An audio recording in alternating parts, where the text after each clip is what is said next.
Bed 44. There's no money left in your account, so the targeted medication like Tegafer will have to be stopped. The nurse's face was devoid of expression, and she only stayed by the bed for 5 seconds. On the bed lay an extremely gaunt torso. A raspy voice came from a shriveled throat. Nurse, Chen struggled to prop himself up from the bed. He wanted to beg the nurse if he could get the medicine first, promising he'd find a way to raise the money. But the nurse didn't give him a chance to speak. She turned and walked out of the pancreatic surgery ward. Ugh, what bad luck. How did a minor case of pancreatitis get assigned to a ward like this? A middle-aged man looked at the opposite bed with disdain. Husband, say less. His wife nudged his arm. I'm not wrong, am I? That guy across there has late-stage pancreatic cancer, and now there's no money in his account, so the medicine has to stop. What else is that but waiting to die? The middle-aged man sat at the head of his bed, taking a peeled fruit from his wife. Who knows when he'll die? I hope I don't run into such bad luck myself. Lower your voice, he's awake. Bed 44. Chen, 34 years old. Late-stage pancreatic cancer. From the onset of the illness until now, in just 4 short months, his weight had plummeted from 144 gene to 94 gene. His arms were withered, his body emaciated. It felt like a gust of wind could carry him away at any moment. Chen knew that the head doctor had already pronounced a death sentence on him. He was currently relying on targeted drugs to prolong his life, which merely meant maintaining his vital signs. But that wasn't the most critical thing. The familiar spasm struck again, and Chen raised his hand, pressing down hard on his abdomen. He imagined himself an ancient prisoner, currently enduring the most brutal torture from Yamen runners. As if only then could he endure the physical pain. As for the hospital account, his wife, Su Mingming, hadn't topped up the funds as agreed, and even the painkillers had been stopped. Beep, beep, beep. The number you dialed is temporarily unavailable. Please try again later. He hung up the phone. The phone showed 4:44 p.m. So he couldn't escape the number 4, could he? Dust to dust, ashes to ashes, and noble spirit is just a fool. So, am I really going to die? Chen's heart suddenly clenched. WeChat, chat history with his wife. Chen, Ming, why aren't you answering my calls? Chen, the hospital says there's no money in the account. Please bring some soon. Chen, the hospital stopped my meds. It hurts a lot. Chen, Su Mingming, bring me my share of the money. What a fucked up life. With his wife, Su Mingming, involved, it seemed utterly absurd. Chen stared at the WeChat interface. Suddenly, fuck, he cursed loudly, his face muscles twisting together, looking exactly like an old, used dishcloth. Su Mingming, fuck you, you bitch. Nurse, I want to switch rooms. My husband just has pancreatitis. Why are you making him stay with a terminally ill cancer patient? Bad luck is contagious. Don't you know that? The patient in the bed opposite Chen was causing a ruckus at the nurse's station. The nurses, being very experienced, immediately agreed to their request. After finishing the chores of changing rooms, 2 nurses spoke in low voices. How much longer does bed 44 have? Not good at all. Dr. Wang says he only has about a month left. That's such a shame. He's so young. Blame his wife. She only came once after he was admitted, and hasn't appeared since. I heard she hasn't even deposited money into the hospital account. Bed 44 must be suffering terribly. We should really focus on providing good palliative care for him. Understood. Creak. The nurse carefully opened the ward door. Chen, how are you feeling now? Bed 44. The sheets were rumpled. Chen was not in the bed. Where? Where did he go? The nurse's gaze first fell on the window, propped open a crack. Outside, the sky was blue, clouds white, and the sun was excessively bright. Despite knowing it was impossible, the nurse still rushed to the window, double-checked that it couldn't be opened wide, and then frantically ran to the nurse's station to find Chen's contact number. A gentle breeze brushed against his face, and Chen wiped the cold sweat from his forehead. The sunlight enveloped his body, offering tender comfort. The spasms he'd felt earlier in the hospital had temporarily receded. Chen took a deep breath of the outside air. He felt much better, for now. How long had it been since he'd properly enjoyed the scenery outside? Days eroded by cancer cells. The streets were as bustling as ever. A diligent worker, carrying a laptop bag, hurried past him. Chen looked at him with envy. Even a 996 life, slaving away for capitalists, was still living. Young man, did you just come out of the hospital? A kind-hearted elderly woman asked with concern. Chen looked down. His loose cardigan couldn't completely hide the striped hospital gown underneath, and he was still wearing a pair of slippers.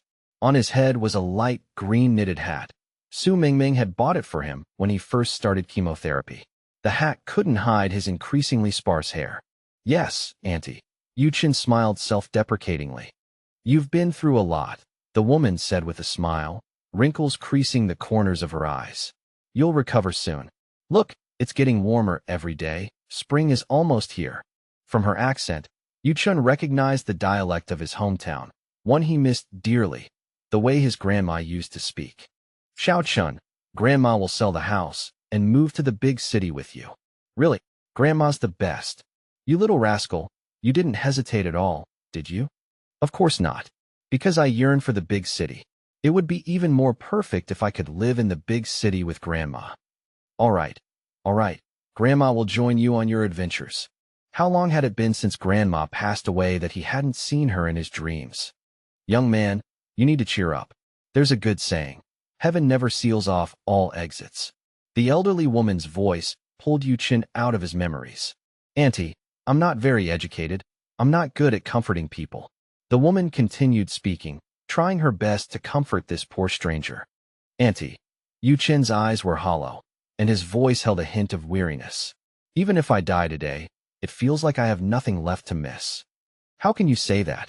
The woman stepped closer, a little pained by Chen's reaction. Good things will surely happen tomorrow. You must have hope. Chen turned his head, numbly saying, even if good things do happen, they won't be for me. How can you say that? The woman said earnestly. Good things will definitely happen to you, and good people will always be safe. The woman took a lollipop from her pocket and placed it in Chen's hand. Here, my grandson's favorite flavor. I'm secretly giving you one. Young man, everything will change for the better. Auntie needs to go pick up my grandson from school now. Your body will definitely get better. You're so tall and handsome. You'll definitely meet a beautiful and gentle girlfriend. A beautiful and gentle girlfriend? Chen froze. Su Mingming's sweet image flashed through Chen's mind.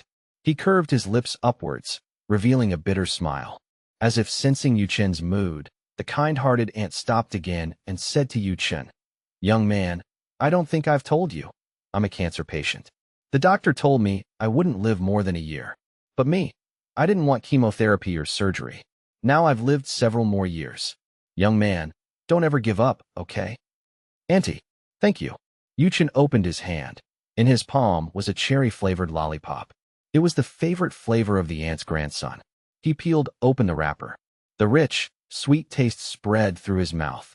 In Chen's life, which had grown cold like a putrid ditch, it left a beautiful flavor. Deep Blue Garden. Building 4, Unit 404. He hadn't been home for 3 months. Chen wanted to take a last look at his home before leaving this world. Creak. He gently opened the front door. The motion-sensing light in the entryway came on. Chen glanced at the shoes on the floor. A pair of delicate leather shoes. And another, a pair of NB brand sneakers. These sneakers? The color scheme required an extra payment to buy. He remembered these shoes. They were the color his good brother Lu Yunqing had been talking about for a long time. How did these shoes end up in my house? Veins throbbed wildly on Chen's thin neck. A bad premonition leaped into his heart. He walked into the house. The living room lights were off. The bedroom door was ajar. Muffled voices drifted out. After he dies, the critical illness insurance plus life insurance should yield a good sum, right? The voice belonged to his good brother Lu Yunqing. Chen's steps faltered.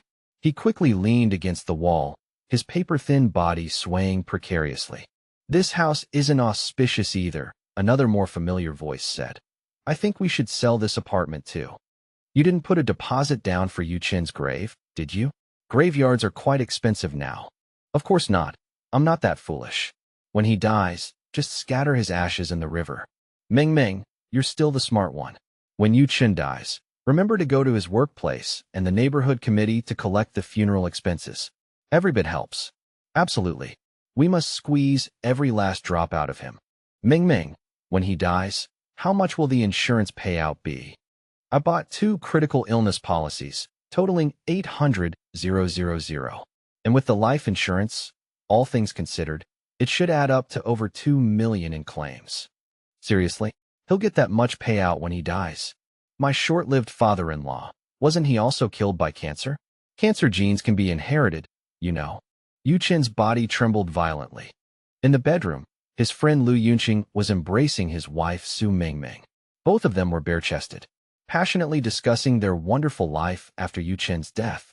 If you ask me, he deserves it. Su Mingming propped herself up, her 2 round breasts strikingly prominent. Yu Chen always said he had stomach pains, that he felt unwell. So I kept an eye out, and before he went to the hospital, I bought him many insurance policies. Mingming, when we get that money, can you buy me a car? Then I can pick you up and drop you off from work. What kind of car do you want? An entry-level BBA is fine. As long as you buy it, I'll love it. Then you'll have to be patient. Yu Chen is still alive. I can only buy it for you after he dies. Ugh, no more. It's already been 3 times. I can't take it anymore. Inside the quilt, 2 utterly disgusting figures were coupling. Creak. Yu Chen suppressed his revulsion and opened the bedroom door. 2 heads popped out from under the quilt. Yu Chen. Who husband? Su Mingming leaped up from the bed, trying to explain to Yu Chen, but she found herself stark naked. She quickly pulled the quilt over herself, covering her body. Husband, please don't misunderstand. Yu Chen. Good brother. You've misunderstood us. I was just passing by your house. Mingming said there was a water leak, so I came up to help fix the pipe. Lu Yunqing stammered, trying to explain incoherently. Good brother? Yu Chen's molars almost broke from clenching. Lu Yunqing, this is how you act as my brother? He furiously ripped off the knitted hat from his head and threw it onto the messy double bed. The hat landed squarely on Lu Yunqing's face. Its green color was exceptionally ironic. You think I'm going to die? His sunken eye sockets brimmed with tears. I'm going to live well. Don't you dare think you'll get a single penny from me. I'll even put up banners outside your company. I'll let both your parents know about your affair. I'll post your illicit affair on Weibo and Xiaohongshu. I'll make sure you 2 dogs can never hold your heads high again for the rest of your lives. Critical illness insurance? Accidental death insurance? Su Mingming, stop dreaming. Veins bulged on his neck. Due to overwhelming emotion, his lips suddenly cracked open in 2 places. Blood overflowed from his parched lips. I will live. I will live well. Yu Chen croaked, his voice hoarse. All his strength was almost depleted. Yu Chen, taking advantage of Yu Chen's outburst, Lu Yunqing had already put on his pants. He stammered frantically. Don't be like this, Yu Chen. Let's talk this out calmly. We're brothers. Do you have to be so absolute? Brothers? Yu Chen shook off Lu Yunqing's hand, snatched the tissues from the nightstand, and wiped his hands. Sleeping with your brother's wife? Putting such a huge green hat on me, and even hoping I die soon. You even want to use that money to buy yourself a luxury car? Is that how you treat a brother? Yu Chen threw the tissues onto Lu Yunqing. Yu Chen, I'll kneel for you. Please don't tell my parents. They treat you like their own son. My dad just had surgery a while ago. His heart isn't good. Yu Chen looked at Lu Yunqing expressionlessly. The latter hesitated for 3 seconds, then finally, with a thud, knelt on both knees. Yu Chen, Lu Yunqing pleaded. At a time like this, you're still worried about your dad? Yu Chen sneered twice. Your dad had coronary artery surgery, and the surgery was very successful. As for me, I have pancreatic cancer, the king of cancers. There's no chance for surgery. Besides painkillers, there are no other medications. Today the hospital even stopped my painkillers. All of this is thanks to my dear wife, Su Mingming. Su Mingming, draped in the quilt, covered her naked body. At this moment, her small face was flushed very, very red. Then what do you expect me to do? She cried out in a choked voice. If you die, I have to live. Are you telling me you won't even let me have an easy life after you're dead? You're going to die anyway. Yu Chen, you're going to die anyway. After you die, every Qingming festival, I'll definitely burn paper money for you. Su Mingming said, tears streaming down her face, looking utterly pitiful. Yu Chen's eyes widened, as if he wanted to see this woman clearly through the mist in his eyes. This woman he had shared a bed with for countless days and nights. Lu Yunqing, dressed and ready, also joined the provocations. "Yu Chen, I advise you to be a good person before you die. You can't take money and fame with you, so why not leave them to my Mingming?" "Your Mingming?" Yu Chen paused, his voice hoarse. Yes, yes. Not yours, she's mine. My Mingming and I are a match made in heaven. Once you die, I'll marry her immediately." At this moment, Lu Yunqing's neck was stiff, veins bulging, looking like an evil turtle. Yu Chen staggered forward 2 steps. "Lu Yunqing, you piece of trash. I'll kill you." He raised his hand and grabbed Lu Yunqing's hair. His hands wrapped around twice, tightly locking Lu Yunqing's hair between his fingers. Lu Yunqing cried out in pain, struggling continuously. "Mingming, darling, save me." Lu Yunqing pleaded to Su Mingming, his voice hoarse. "Hey, are you crazy? You, quick, let go." Su Mingming commanded sharply. "You, Chen." Su Mingming grabbed an empty clothes hanger from the wardrobe without thinking and smashed it towards Yu Chen's head. Thud, a muffled groan. This fierce blow landed squarely on Yu Chen's head, making half of his face go numb. A warm sensation trickled down from his temple. Yu Chen numbly raised his hand and unconsciously wiped it. His palm was covered in bright red. "Su Mingming. Lu Yunqing. You too, you pair of scoundrels." Yu Chen clutched his injured head in pain. "What?" Lu Yunqing stepped forward, shielding Su Mingming in a protective stance. "Didn't you pull my hair just now? You're allowed to strike, but no one else is, huh?" "Yu Chen, I'll tell you the truth. You won't live for 2 months. I advise you to obediently wait for death. Don't make any more futile struggles. Don't infect others with your unfortunate life." Blood dripped down, one drop after another, splashing onto the floor and blooming into crimson flowers. "My life is unfortunate." Yu Chen suddenly pushed Lu Yunqing away. The latter stumbled and fell into the wardrobe. Su Mingming read despair in Yu Chen's expression. She took 3 steps back. "Why am I like this now?" Yu Chen asked again. Su Mingming didn't answer, just kept backing away.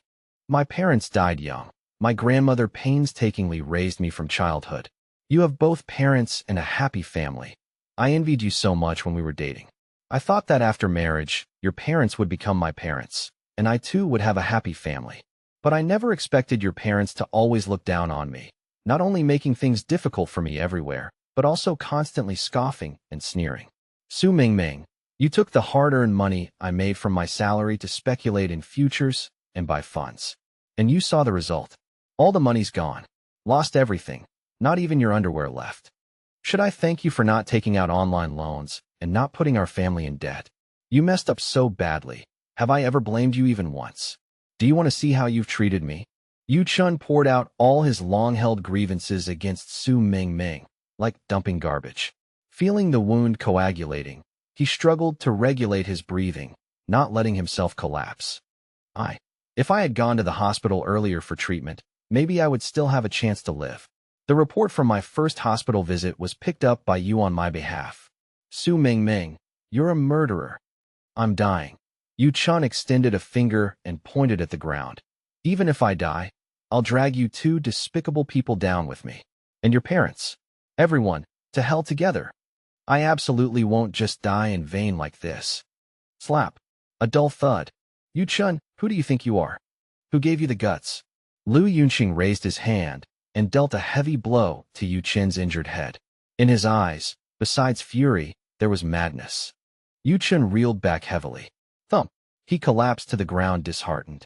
His injured head hit the edge of the bed squarely. The wound split open. Blood flowed like a burst dam. Who? Yu Chen was only exhaling, not inhaling. Under the combined assault of his illness and injuries, the 1.8-meter-tall man was now skin and bones. Yu Chen. Su Mingming screamed at the top of her lungs. Lu Yunqing was greatly alarmed. Yu Chen? His head was so heavy, so hot, so painful. His body could no longer move. Yu Chen struggled to open his eyes, wanting to see the faces of those 2 despicable people clearly. Time polished itself into a filter. On one side, the good brother from his childhood. On the other, his darling wife. Boom. The filter finally shattered, revealing the truth. Is he dead? Su Mingming's voice rang out again. Damn it. He was going to die anyway. Dying sooner or later is still dying, Lu Yunqing said heartlessly. Yuqing closed his eyes wearily. An indescribable heat surged within his body. Someone, save me. I'm only 34. My great life hasn't even begun yet. Your illness is late-stage pancreatic cancer. If you're lucky, you can live for 3 or 4 months. If not, at most a month. Doctor, will there be a miracle? Patient Yuchun, I'm sorry. I've always been frank. A miracle? You'll have to wait until your next life. Yuchun, 34 years old. After being given a death sentence by the doctor, he didn't even complete his final sentence. He was hastily given an early death penalty by that pair of despicable scoundrels. Yuchun felt his body floating upwards. Xiao Chun. It was Grandma's voice. Yuchun turned his head. He saw Grandma extend her wrinkled hand. Xiao Chun, Grandma has made a promise with you. If you promise Grandma, Grandma will give you a gift. Xiao Chun, you must live a happy life. Okay. Yuchen's lips curved upwards, revealing a smile he hadn't shown in a long time. Grandma, we promised. Grandma's figure transformed into a shimmering silver light, spiraling upwards. Finally, it became the brightest star in the night sky. The warm sunlight cascaded down. Grandma, hey, Yuchun. Long, slender fingers poked the person slumped over his desk by the window. How could you sleep so long? Lunch break ended ages ago. 996 has begun. The warm sunlight enveloped Yuchun, letting him wander in a beautiful dream, unwilling to wake up. He straightened his body, rubbing his eyes with his hand. What's going on now? Is it a dream? Yuchun, don't work so hard. Did you pull an all-nighter last night? You're still in yesterday's clothes. Didn't even go home to change. A voice, both familiar and somewhat strange, sounded in Yuchen's ear. His pupils finally focused. He suddenly sobered up. Are you all right, Yuchen? The other person asked with concern. This person is. Yuchun could hardly believe his eyes. A kind face, temples slightly graying. Seeming to notice Yuchen's gaze, Lu Ziren raised a hand to tuck his overly long hair behind his ear. Sigh, been busy with family matters lately. Forgot to get a haircut. Yuchun, don't work so hard. When you have some free time, let's go to the barber shop together.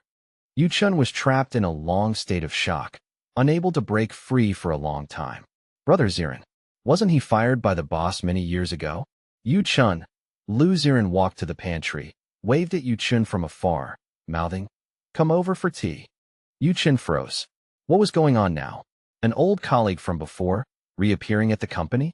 Brother Ziren's appearance hadn't aged a bit. Even a made-up story should be more convincing. Yuchun quickly stood up. Due to too much force, he nearly knocked over his chair. He spread his hands. The large areas of spots caused by cancer chemotherapy were gone.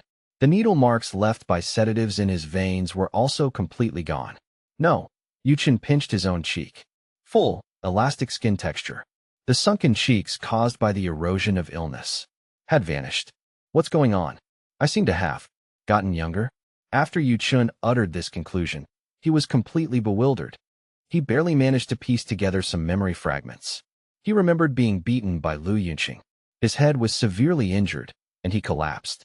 After that, his life came to an end. The red dust in, the wind like a blade, sudden rain falls, fate knocks. Let whoever leads the martial world, I only bend for you. A familiar song. When he was pursuing his wife Su Mingming back then, he often sang Jay Chou's Red Dust In at KTV. Yuchun, your phone is ringing. A colleague from another cubicle reminded him. Only then did Yuchun realize that there was a phone on his cubicle's computer keyboard. A black Xiaomi 3. The phone still supported 3G network. Yuchun picked up the phone. The call abruptly stopped. His fingers swiped across the old-fashioned screen. No face unlock. A 4-digit password lock. He entered his birthday 1208. Password incorrect. At this moment, Yuchen's heart was already turbulent. This Xiaomi 3 was bought with his salary after he joined the company. The password. He entered 0414. Unlock successful. April 14th. Su Mingming's birthday. The phone entered the main page. On the desktop wallpaper, Yuchun was embracing a vibrantly youthful girl. The girl smiled very happily, with crescent moon-like eyes and raven feather-like eyelashes. Yu Chen's breath hitched. This was his wife, Su Mingming.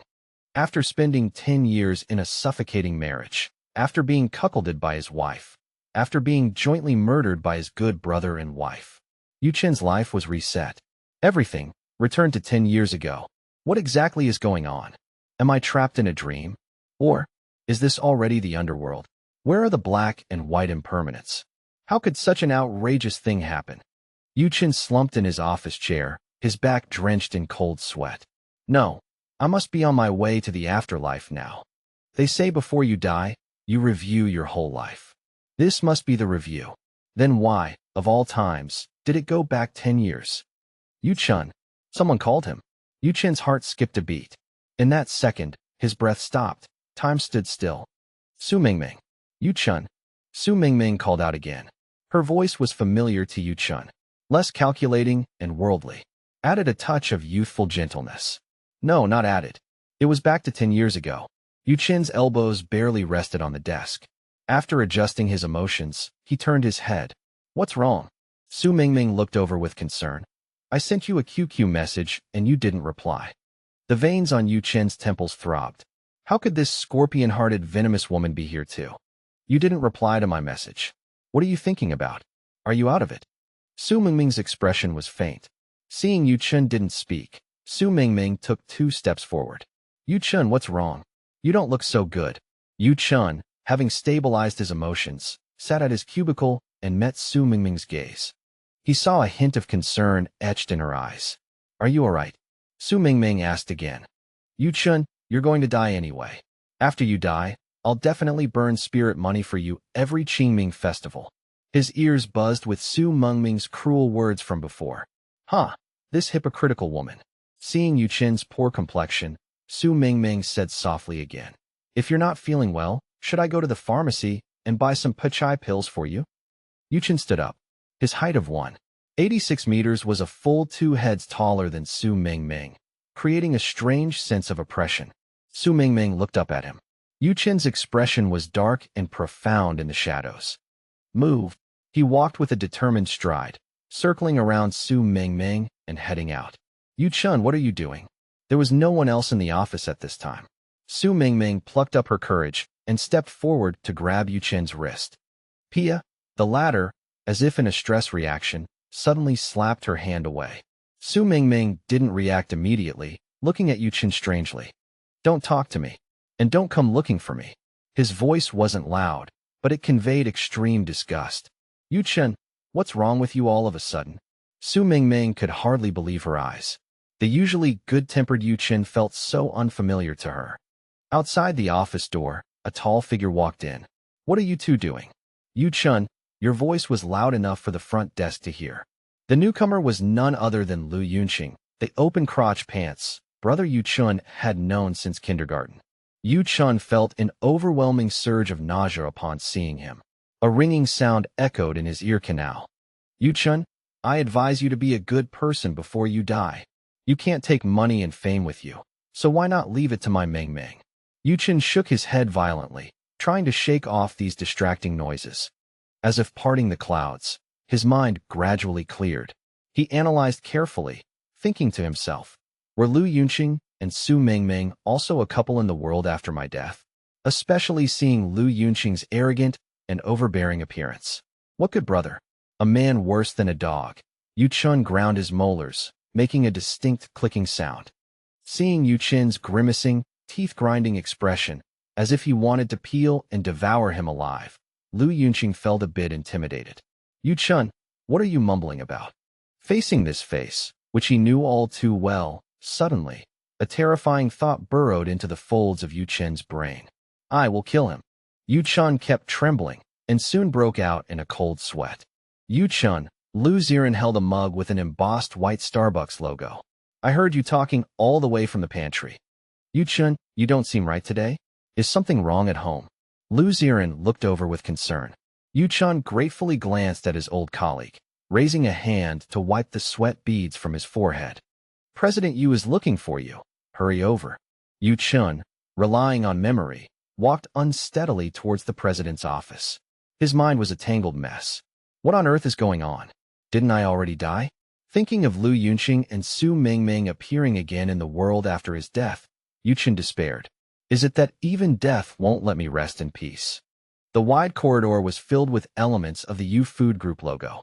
At the other end of the corridor was an office with transparent floor-to-ceiling glass. The large glass was clear and impressive. Behind the desk sat a cool and aloof figure. The president of Yu Food Group, Yu Qingzhu. She wore a well-tailored suit. Beneath it was an off-white blouse with a ruffled collar. The collar framed her gracefully curved neck. On her chest, she wore an exquisite Cartier full diamond brooch. She was currently reviewing documents with her head bowed. In Yu Chen's impression, she shouldn't be much older than himself. So young, yet already the president of a famous food group. Though both were young, Yu Qingzhu was far more capable than he was. Yu Chen paused outside the president's office and gently knocked twice on the door. Come in. Yu Qingzhu put down her pen and looked up at Yu Chen. In her gaze, there seemed to be a different kind of emotion. Yu Chen's memories of his death resurfaced once again. This former boss always wore a business suit. Every day, her suits were either black or white. The only constant was the Cartier brooch on her chest. Aside from work-related discussions, Yu Qingzhu would never say an extra word. Yu Chen took a deep breath. He finally understood. Yu Food Group. This place, it was the company he worked for 10 years ago. Yu Qingzhu stood up, walked around the desk, and approached Yu Chen. She wore a black A-line suit skirt. The tailored cut followed her hip line, outlining a graceful curve. Yu Chen caught a whiff of a cool, clear scent. An exquisite, noble oriental woody fragrance. It had a slight spicy note upon first smell, much like the impression she gave people. President Yu, I'm sorry. After all, Yu Chen had indeed lost his composure in the outer office just now. This document, the evaluation is almost complete. Please continue to follow up on it. Yes, President Yu. Yu Chen adjusted his breathing, took the document, and planned to return to his workstation to study it carefully later. The evaluation. Yu Qingzhu gave Yu Chen a subtle glance. You can complete it at home. No need for extra overtime. If you don't have other work on hand, you can leave directly. Yu Chen was taken aback. He hadn't expected Yu Qingzhu to tell him to leave directly. In the document bag in his hand, there was also a bottle of pachai pills. Is this from President Yu? Yu Chen thought to himself. Yu Chen, emotional intelligence is also very important. You need to make an effort not to bring personal matters into work and cause trouble for other colleagues in the company. Okay, thank you, President Yu. Yu Chen turned around. All of this must be a dream.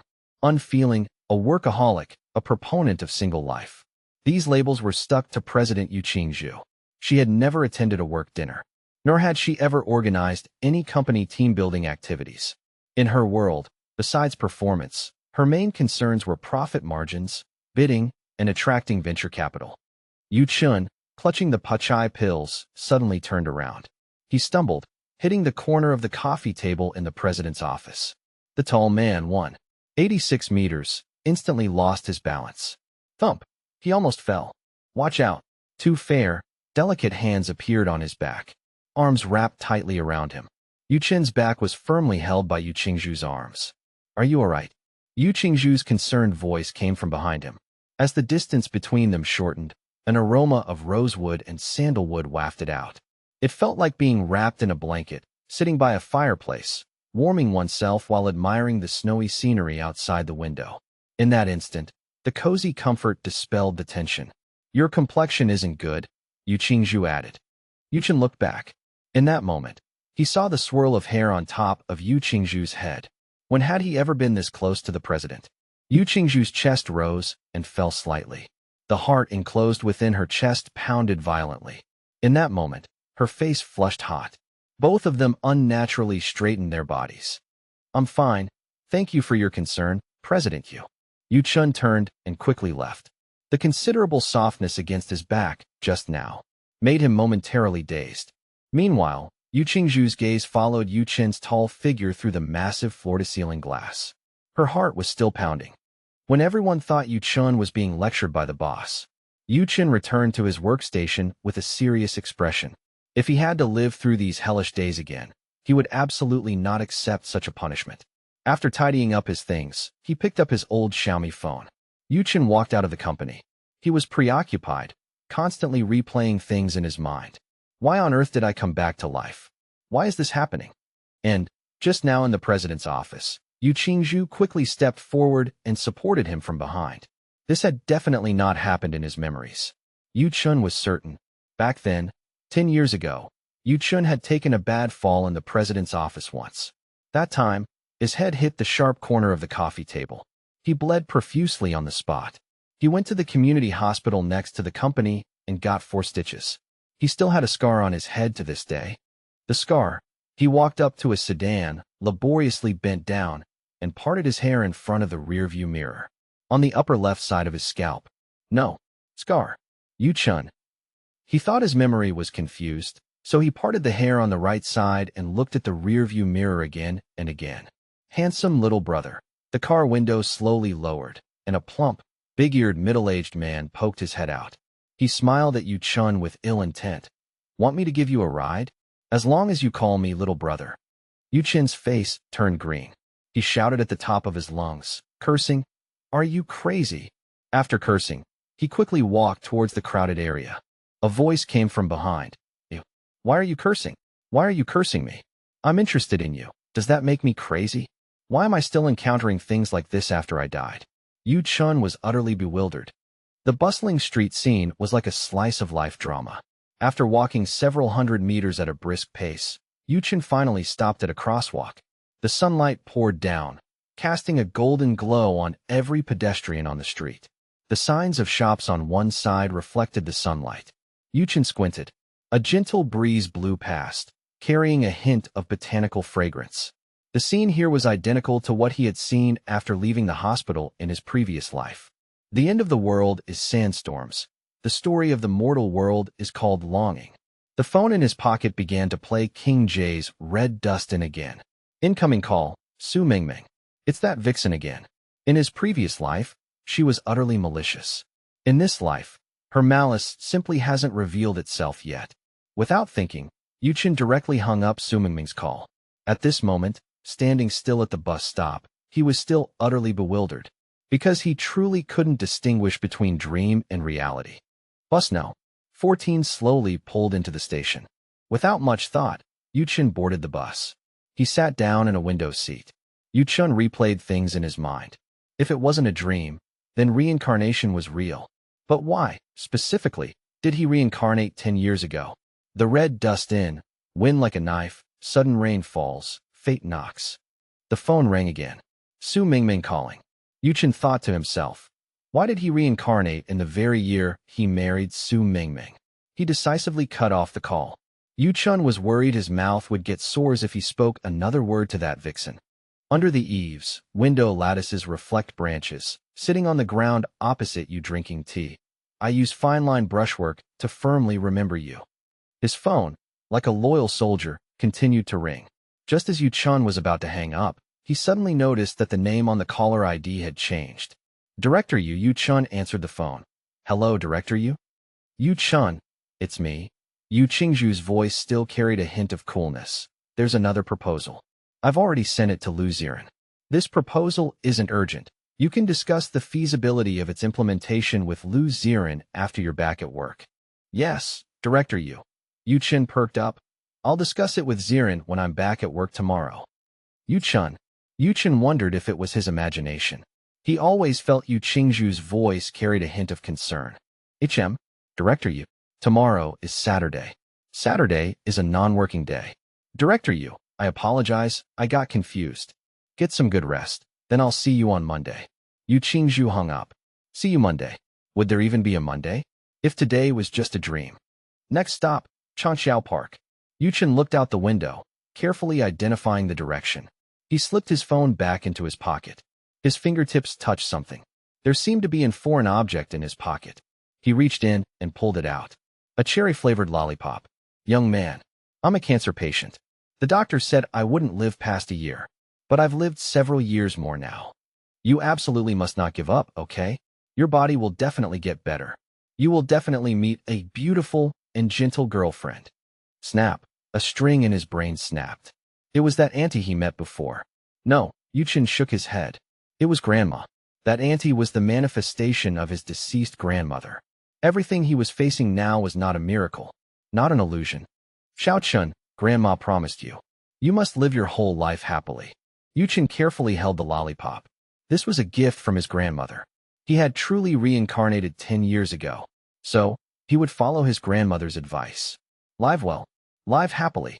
Su Mingming frowned, leaning idly on her office desk. She had called Yu Chen so many times. He didn't answer a single one. Actually, Su Mingming was very angry. But Yu Chen's unusual behavior had captured all her attention. No calls returned. No WeChat messages returned. Not even QQ messages returned. Strange, this isn't what Yu Chen usually does. He would always reply to her messages immediately, even late at night. Could he be feeling unwell somewhere? His briefcase was still at his workstation. He'd forgotten to take it. Ming Ming, Lu Yunqing said, walking over to Su Mingming's desk with documents he'd just picked up from the printer, concerned. You can't get hold of Yu Chen either? Yeah, I'm going to his place to check on him in a bit. He didn't even take his briefcase. Yu Chen acting like this all of a sudden is very unusual, Lu Yunqing said. Maybe he's in a bad mood. Su Mingming's voice was a little heavy. How about this? Lu Yunqing's mind suddenly seemed to light up. We go buy some braised dishes Yu Chen likes near his place, and I'll get a bottle of wine. Then we go to his house together to find him. Facing Lu Yunqing's sudden enthusiasm, Su Mingming's cheeks flushed slightly. She unconsciously stood on her tiptoes, faintly a little expectant. Oh, okay. Then later. Shall we leave work together? Before Lu Yunqing could reply, Yu Qingzhu walked over, her high heels clicking. Su Mingming. She eyed Su Mingming, looking her up and down. Yes, Director Yu. Su Mingming snapped to attention. It's not off work hours yet. I don't want employees chatting during work time. Yu Qingzhu's tone was flat, but her gaze was impolitely fixed on Su Mingming, as if she were a customs X-ray machine, aiming to see right through Su Mingming. Director Yu, I'm sorry. I'm sorry. Su Mingming and Lu Yunqing were flustered. Su Mingming quickly sat back down at her workstation, her heart thumping nervously. What was wrong with Director Yu today? Besides the president's office, she usually never appeared in the employee office. Why was she only targeting me today? Lu Yunqing sheepishly returned to his workstation, just thinking that this job was still because of Yu Chen. Lu Yunqing felt a blockage in his heart. By calculation, he had joined the company later than both Yu Chen and Su Mingming. As the company's newest recruit, he had to personally handle even tasks like photocopying, preparing meeting materials, serving tea and water, helping colleagues pick up packages. Lu Yunqing did all sorts of tasks, simply because he had the least seniority in the company. As Yu Chen's open-crotch pants brother, whom he'd known since kindergarten, their path of growing up wasn't just filled with happy memories of playing together. It also blended with other memories. You should learn from Yu Chen. He was awarded 3 good student and outstanding school cadre at the end of the term, and you have nothing? Do you even have the face to play? Yu Chen got perfect scores on his exams. Yu Chen was literally the son from another family that adults always talked about. Lu Yunqing looked at the numerous messages he had sent on QQ. Not a single one had received a reply. His finger tapped the mouse with extreme patience, bit by bit. The expression on his face flickered between light and dark. Yu Chen, you've grown wings, haven't you? What's this all about? You're not even replying to my messages. He tilted his head, an unspeakable smile appearing at the corner of his mouth. Yu Chen walked and walked, unconsciously arriving at Deep Blue Garden. Compared to the scenes in his memory, the residential complex was very new. Brand new exterior walls, vibrant greenery. The doorman's hair was thicker, and its color darker. Everything seemed to have pressed a rewind button, rewinding to 10 years ago. Standing at the door of room 404, Yu Chen was filled with mixed emotions. This apartment was bought with the insurance payout after his father's death. It wasn't that Yu Chen was heartless. This was his father's dying wish, the only thing he could do for his son after his passing. Password. Yu Chen pressed the brand new smart lock. 0414, Su Mingming's birthday. Yu Chen gave a self-mocking smile. Standing at the door, he fiddled with the password. He changed 0414 to 1208. December 8th was Yu Chen's birthday. From today on, his terrible life would come to an end. A new life would begin at this moment. Returning to his den from 10 years ago, The furniture was very new and there wasn't much clutter. On the cabinet next to the entrance, 2 photo frames were displayed.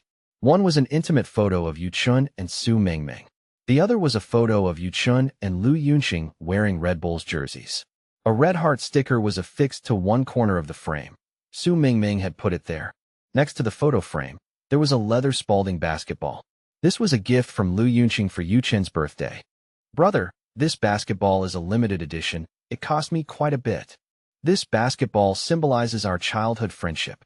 Long live friendship. I also bought one of these basketballs. To make a pair. A string snapped in Yu Chen's mind. As long as Yu Chen likes it, I like it too.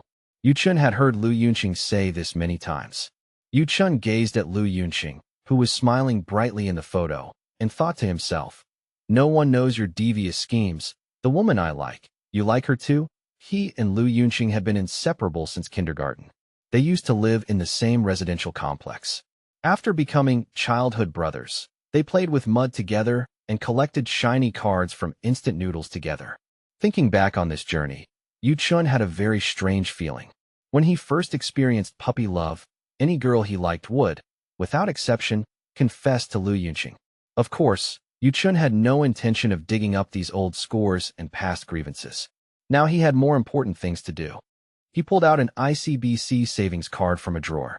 He dialed the customer service number on the back of the card to check the account. Balance, 200,000 yuan. This amount of money was far from enough. His temples throbbed. Asterisk, if only I had known I could be reborn, I would have memorized the lottery numbers. Buy 50,000 tickets, betting on the same number. Win a 200 million jackpot. And perfectly avoid personal income tax. This is the correct way to approach rebirth. Asterisk, making money. He had to make money frantically. Since he was jointly betrayed by Su Mingming and Lu Yunqing in his previous life, then in this life, he had to go all the way down the path of making money, no matter what. Asterisk, with money. Would he still be afraid of having no women? No friendship? Asterisk. But the high-spirited Yu Chen instantly deflated. How to make money? This was a problem. He held the bank card, thinking hard. Suddenly, his eyes lit up. It was as if a hand had parted the mist ahead, pointing him in the right direction. Su Mingming. That's right. It was that woman, Su Mingming. 10 years ago, Su Mingming dived headfirst into the stock market.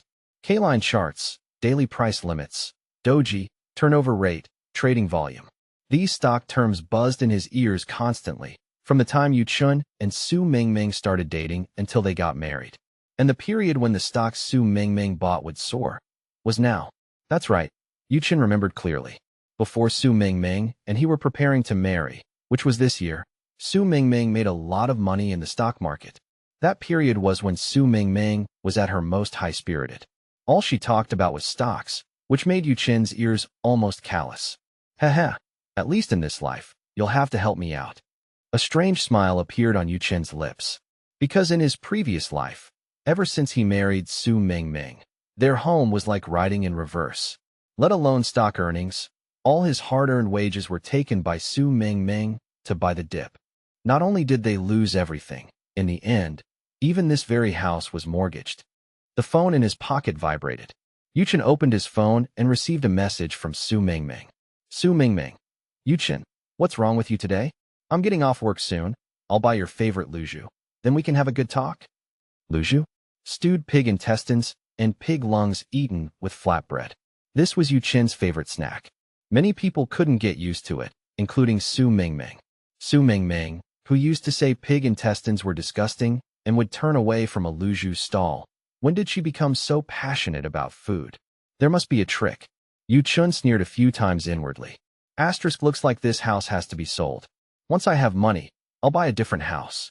Asterisk, however, Yu Chen closed his phone, having made up his mind somewhat. Before that, he had to make a clean break with Su Mingming. Yu Chen, no need for the luju, don't force yourself. Let's meet at Xiaofeng Noodle Restaurant in front of my residential complex. Su Mingming looked at Yu Chen's message, unconsciously biting her lower lip. Yu Chen was abnormal today. He, who was always a goody-goody, had actually undergone a complete change in personality? Something must have happened to him. We've already decided to get married, and he's still hiding things from me. Asterisk, what the heck? After we meet tonight, I'm definitely going to give him a good talking to. Asterisk. At the office door, CEO Yu Qingzhu leaned against the doorframe, her high heel turning 3 times on the floor. Su Mingming. Director Yu. Su Mingming quickly put down her phone, her expression utterly flustered. I noticed you've been looking at your phone, Yu Qingzhu asked bluntly. Is the inspection report you're responsible for not done yet? Director Yu. I was just about to hand in the report to you. Su Mingming bit her lip tightly. Inwardly, she cursed loudly. Asterisk, what's the CEO doing today? She just has to pick on me, doesn't she? What kind of good boss picks fights everywhere? Asterisk. Director Yu, please review the inspection report. Despite her immense dissatisfaction, Su Mingming still handed the report to Yu Qingzhu, saying respectfully, I've sent you the electronic version separately by email. Yu Qingzhu's expression was unreadable. She flipped through Su Mingming's report. Did you change testing agencies? Yes, this testing agency is a very large one. Our company's samples have always cooperated with a fixed testing agency. You didn't inform or communicate with me, and you presumptuously changed the testing agency? Su Mingming's face changed. Director Yu, I thought. She didn't expect Yu Qingzhu to pick a fight. Su Mingming. This isn't university. Yu Qingzhu's expression was already displeased, and she lectured sternly. I hope you approach your work with more rigor, understand? Pia. Yu Qingzhu slapped the stack of scrap test reports onto the table. Voila. The test reports scattered like celestial maidens scattering flowers, falling onto the table and floor. Su Mingming's hands trembled. She didn't utter a sound, bending down to pick up the documents. After picking up all the test reports, she walked to the paper shredder and fed them into the machine one by one. As the shredder hummed, her face grew darker and darker. In her heart, she had long since cursed Yu Qingzhu to the heavens. That wretched woman. She's only 3 years older than me. What airs is she putting on? Isn't it just because her family is rich? Without her family's support, could she open such a big company? I've been working diligently in this company for several years, at least. This kind of work should be for interns. Why is she making me do it? Someone quietly walked past behind her. Su Mingming only felt that person slip a note into her palm. It was a goose yellow sticky note, with slightly messy handwriting. Mingming, don't be angry. Don't bother with that woman. We still have our get-together after work. Su Mingming secretly looked back. She saw Lu Yunqing, with his hands behind his back, make a V sign in her direction. When she felt most helpless, it was a good thing Lu Yunqing was there to comfort her and cheer her up. Lu Yunqing. He was truly thoughtful. He wasn't like those big, burly men. He was meticulous and considerate. He understood romance. As for the difference between him and Yu Chen, Lu Yunqing's appearance and height were far inferior to Yu Chen's. At 1.73 meters tall, he was considered of average build among men. His looks were also ordinary, with nothing particularly striking. However, in Su Mingming's heart, Lu Yunqing still couldn't compare to Yu Chen. Although they were good brothers, they weren't in the same league. Back at her workstation, Su Mingming didn't dare to message Lu Yunqing on her phone. The president seemed to be keeping an eye on her today. She pretended to type on her keyboard. Meng Qiqi, thank you. Yunqing just contacted me. I'm going to meet him at a noodle shop near his home after work. Lu Yunqing glanced at the QQ interface. Noodle shop? What about the braised dishes we agreed on? Wasn't it decided just now? What's with all these changes? And what's up with Su Mingming, that she doesn't even dare to send me a WeChat message? Before Lu Yunqing could reply on QQ, Su Mingming's brain's CPU spun wildly. I need to tidy up my car properly. Yu Chen usually rides in my car, and he's long been used to my habit of leaving things scattered around. But Lu Yunqing has never been in my car. How can I let him see my car so messy? Absolutely not. Su Mingming pursed her lips, a thought flashing through her mind. If it were Yu Chen, and I made a mistake at work, he would patiently teach me how to do it, instead of joining me in cursing the boss. From this perspective, Lu Yunqing seems quite different from Yu Chen. Deep Blue Garden, Building 4, Unit 404. Yu Chen finished his shower. He walked to the wardrobe. The wardrobe was empty. Besides a black suit he used for job interviews, his other clothes were either white or gray. He couldn't even see a shadow of Uniqlo. Everything was cheap street stall wear. Was this how he lived 10 years ago, such an impoverished life? He picked out a relatively new t-shirt and a pair of light gray sweatpants. After changing, Chen went to the bathroom, picked up a comb, and tidied his hair. This last dinner with Su Mingming would mark the end of his absurd life in the previous timeline. Chen decided to dress up properly. He styled his hair, applying a thin layer of hair wax. The reflection in the mirror showed a refreshed and energetic self. His phone, charging in the bathroom, began to ring. Memories suddenly flashed before his eyes. 10 years ago, on this very day, his phone was plugged in the bathroom. As a result, it got damp. After continuous vibrations from an incoming call, the phone fell from the counter onto the floor and immediately exploded. Amidst a cloud of thick smoke, flames burst out from the bathroom. Chen ran from the living room to the bathroom to put out the fire. In the process, he was burned by the flames. Half of his left hand was blackened by smoke. Although he received treatment immediately, a burn scar still remained on one side of his fingers. Thinking of this, Chen decisively unplugged his phone. He made up his mind that he would absolutely never charge his phone in a damp bathroom again. He looked down at his hand. His knuckles were clearly defined. At this moment, his skin was still that of a young 24-year-old. There were no scars on his hand. That's right, Chen whispered, steeling himself. I've been reborn. I can change my destiny. He held his phone. Su Mingming's recent call had clearly been missed. Soon, the phone vibrated again, a new WeChat message. Su Mingming, I'm off work now. I'll buy a gift first to surprise you. A gift? Chen murmured. Memories from his previous life surged like a tide. Tada Lu Yunqing shoved a gift into Chen's arms. A bro-brand gift. Surprised? Unexpected. Standing close beside him was his girlfriend, Su Mingming. Haha, he hadn't even realized it. At this time in his previous life, Su Mingming and Lu Yunqing were already very close. Chen held his phone. He wasn't in a hurry to reply. Su Mingming drove her white large car, with Lu Yunqing in the passenger seat. All along the way, the two chatted and laughed. Really? You actually did that? Of course. I was the main player on the school basketball team in college. It's nothing. Wow, Lu Yunqing, you're amazing. You actually managed to get his autograph. Chen likes that player a lot too. Too bad Chen isn't as good at basketball as I am. Lu Yunqing, you're really versatile. You're good at sports and your studies are good too. Ming, if you keep saying that, I'll get embarrassed.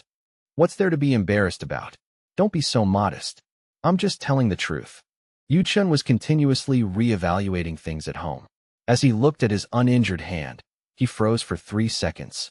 Suddenly, in that instant, he clearly felt a string in his brain snap. I get it now, Chen said to himself, a slight curl forming on his lips. I'm going to get my revenge on you too. In my previous life, you despicable couple colluded and conspired to kill me. After I died, the high-value critical illness and death insurance, plus the property, such a large sum of money, must have made your lives very comfortable. Sorry, but this kind of thing will absolutely not happen in this life. This deeply moving love of yours, I'll help you preserve it. In the year of the dog, I wish you too, that despicable couple, sweet and fulfilled love, and a prosperous and joyous life. Lu Yunqing, my good brother. You can take my place and marry Su Mingming, that vicious woman. Chen tightly clenched his phone. At this moment, he laughed freely and unrestrainedly. After being reborn, he had clarity on his path. Xiaofeng Noodle Shop. This was a well-known noodle shop near Chen's home, rumored to have been open for many years. The prices weren't expensive and business was booming. Many rideshare drivers and delivery guys, in a rush, sat on stools at the shop's entrance, slurping down noodles from their bowls. Inside the noodle shop, Chen chose an inconspicuous spot. Chen. Sure enough, Su Mingming and Lu Yunqing walked in side by side. To outsiders, the affectionate and intimate pair looked more like a couple. Have you been waiting long? Su Mingming's eyelashes fluttered slightly. Hearing her, Chen looked up. Tada, a deep male voice boomed. I came too. Didn't expect that, did you? My treat today. Su Mingming pulled Lu Yunqing to sit opposite Chen. 3 people, 1 pair was a real couple. The kind with an intimate relationship heading towards marriage. Yet, the real couple was split apart. Chen sat on one side, while Su Mingming and Lu Yunqing sat on the other. An odd pair they were, yet stuck together like glue. Chen watched the two opposite him with satisfaction. Yunqing was worried about you, so he came along. You don't mind, do you? Su Mingming's voice was gentle and soft. No, Yu Chen nodded.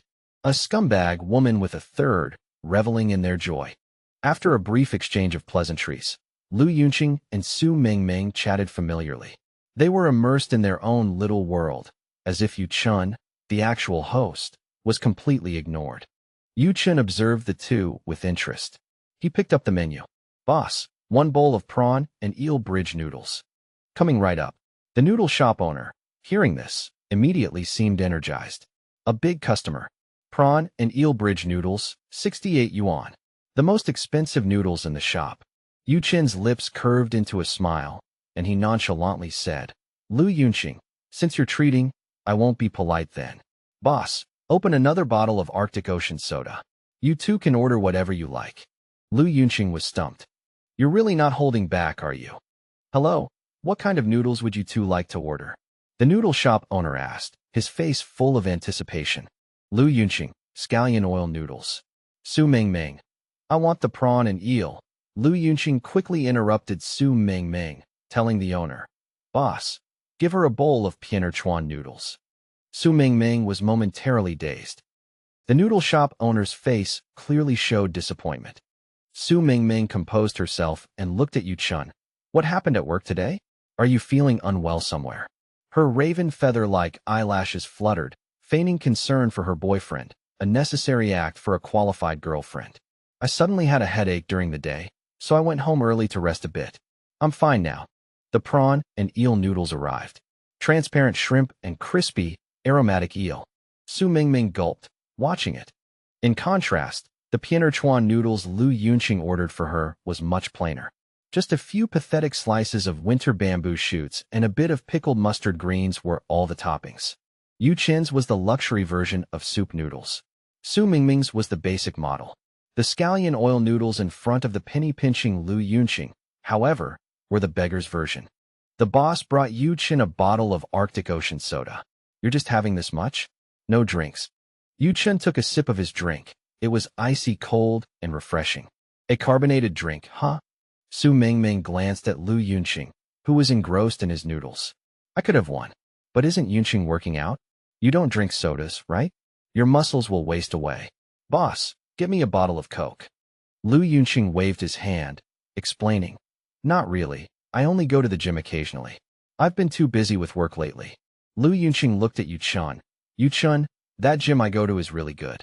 They have punch cards, and it's not expensive per visit. Once you're feeling better, we should go work out together.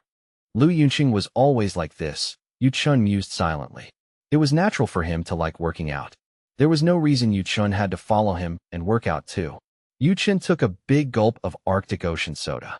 Lu Yunqing never considered others' feelings, always insisting others do the same things as him. Just like playing basketball. Yu Chen liked soccer.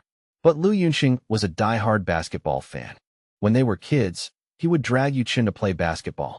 And back then, Yu Chen, foolishly, would tag along behind Lu Yunqing.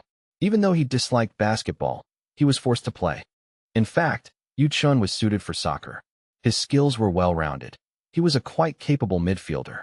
To lighten the mood, Su Mingming patiently said, when Lu Yunqing joined the company, I had no idea you two had known each other since childhood, living in the same neighborhood, and even kindergarten classmates.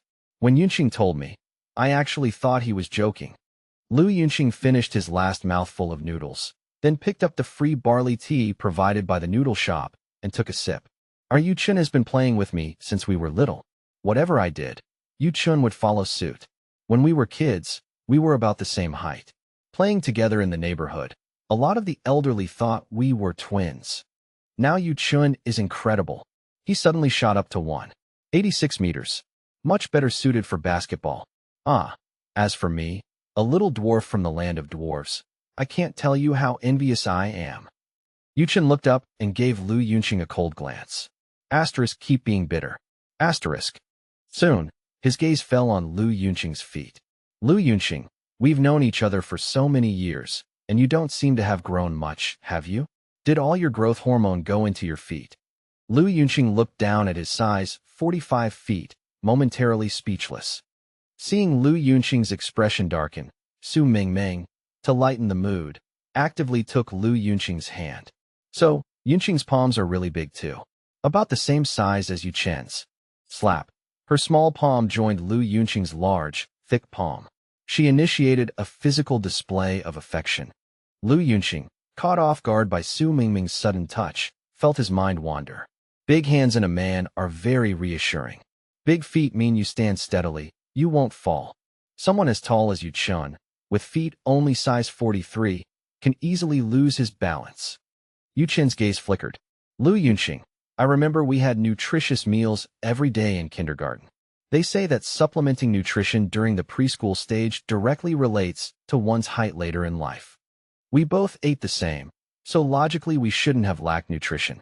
I grew so tall, so why didn't you shoot up? A drop of sweat trickled down Lu Yunqing's forehead. He chuckled dryly a few times, replying to Yu Chen. It's just really strange. Why didn't I grow as tall as you? To ease the awkwardness, Lu Yunqing raised his teacup. All right, let's toast. I'll use tea instead of wine, to commemorate the first time the three of us have eaten together. The iron triangle combination. Yunqing only just joined the company, and I really didn't expect that you and Yu Chen were such good friends. The application, written test, and interview were all completed by Yunqing independently. Yu Chen didn't help at all. The three of us becoming colleagues. We must celebrate. Su Mingming smiled, her eyes narrowing. Yu Chen remained silent. As they clinked glasses and exchanged toasts, his thoughts became increasingly clear. In his previous life, this scoundrel couple had cuckolded him, not only after his wealth, but also his very life. In this life, the two of them had clearly not yet begun. Lu Yunqing had only recently joined the company. Currently, Yu Chen and Su Mingming were in the wedding preparation stage. Although he didn't want to clink glasses with the scoundrel couple from his previous life, Yu Chen symbolically persuaded himself to observe for now. Wine glasses and drink bottles clinked together, making crisp sounds. Lu Yunqing was in high spirits. Su Mingming was like a noisy sparrow. Both of them, without exception, wore smiles. How hypocritical could they be? Stir-fried pork liver is here. The noodle shop owner served the dishes with enthusiasm. Just now, Yu Chen had ordered 2 more dishes. The bill for this table was the highest of the entire day. The noodle shop owner couldn't have been happier. For a small business, the more big, generous customers like this, the better. Oh, pork liver. Lu Yunqing's brow furrowed slightly, a difficult expression on his face. Su Mingming noticed his subtle expression, tilted her head, and asked, Yunqing, Yu Chen said he liked pork liver before, and I remember you also nodded and said you liked it. Is that so? Lu Yunqing reluctantly extended his chopsticks, picked up a piece of pork liver, and put it into his mouth.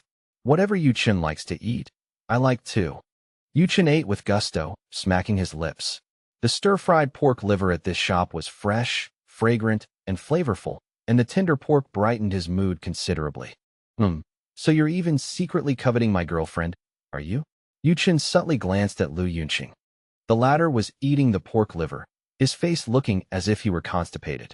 Feeling Yu Chen's gaze, Lu Yunqing quickly added, Yu Chen, you seem to have a special fondness for pork liver. I remember in kindergarten, your teacher named you the pork liver eating whiz. Is it really that good? Asking the obvious, Yu Chen pulled over a tissue and wiped the oil from the corners of his mouth. For your birthday, when we went out to eat, not only did you eat pork liver, but you also drank many bottles of Coke and Sprite. All carbonated drinks, mind you. Lu Yunqing pursed his lips, suddenly feeling his neck stiffen a bit. I don't remember. Did I eat random things because I drank too much?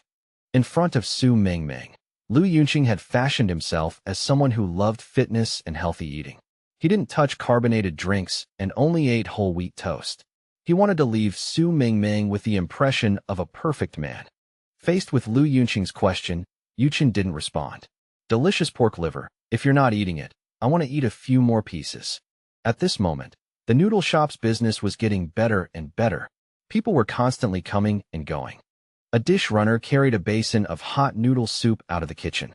Table number 4, braised pork rib noodles are here. Be careful, the noodles are very hot. Behind him, a reckless child suddenly ran past. The child narrowly bumped into the dish runner's back. One only heard the worker nervously shout, "Watch out!" The soup from the braised pork rib noodles spilled onto Yu Chen's hand. So hot. Yu Chen suddenly stood up. Yu Chen, are you okay? Su Mingming's face changed. Lu Yunqing's face darkened, and he immediately stood up and cursed the worker. What's wrong with you? How did you carry the noodles? Damn it, pay up. The dish runner's face instantly turned pale. Sorry. Young man, I'm really sorry.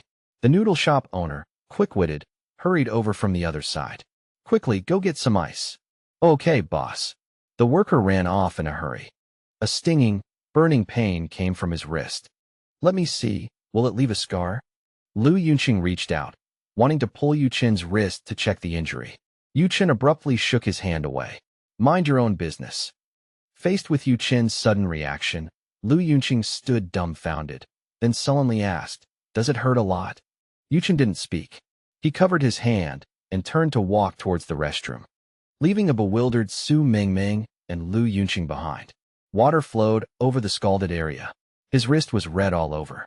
The dish runner, holding ice, nervously found Yu Chen. Big brother, I'm sorry. Just now a brat hit my back, and I didn't hold the tray steady. Yu Chen took the food bag full of ice and pressed it onto his wrist. Without exception, his wrist was scalded again. In his previous life, his wrist was scalded due to a phone-charging explosion and fire, leaving a scar. He had thought he had perfectly escaped the calamity when he was at home just now. Unexpectedly, it happened at the noodle shop instead. The faucet was running noisily. The cool running water, along with the ice, gradually made the burning pain disappear. Yu Chen let his thoughts rewind. Earlier in the day, in the CEO's office, he had fallen to the ground, almost cracking his head open. According to his memories from the previous life, his head would have a scar. But today, in the CEO's office, it was Yu Qingzhu who caught him from behind. His forehead was intact. No scar. But his right eyelid twitched slightly. He remembered. He had left work early as per President Yu's request. As he walked into the company elevator, the cleaning lady came out of the elevator holding a mop. The elevator was wet and slippery. He stumbled and lost his balance. His head immediately hit the elevator. It was still swollen now. He was just lucky it didn't break open and didn't need stitches. That is to say, Yu Chen lowered his head and looked at his wrist, which was being continuously rinsed by ice water. It was all red. His wrist had the same injury as from the phone explosion in his previous life. Except, it wasn't as severe as in his previous life. Fortunately, with the ice to cool it down, his wrist shouldn't scar. So, Yu Chen's heart skipped a beat. In this life, will I also marry that vicious woman Su Mingming? And then Su Mingming will have an affair with my brother Lu Yunqing? What is bound to happen will eventually happen. No matter which life, is fate ultimately a dump truck, hitting him so hard he can't survive, carrying him to a world of eternal damnation? He turned off the faucet, looked at himself in the mirror. His 24-year-old self, in the prime of his life. Absolutely not possible, Yu Chen said to himself. Having been reborn, he would absolutely not repeat the same mistakes. He would not marry a woman like Su Mingming, nor would he be brothers with a man like Lu Yunqing. The best way to get revenge on this scoundrel couple, isn't it to make them head towards eternal damnation? Their marriage would become a tomb. Their relationship would become a laughingstock for everyone. Young man, are you okay? The noodle shop owner asked with concern. How about this? Your entire meal is free, no need to pay.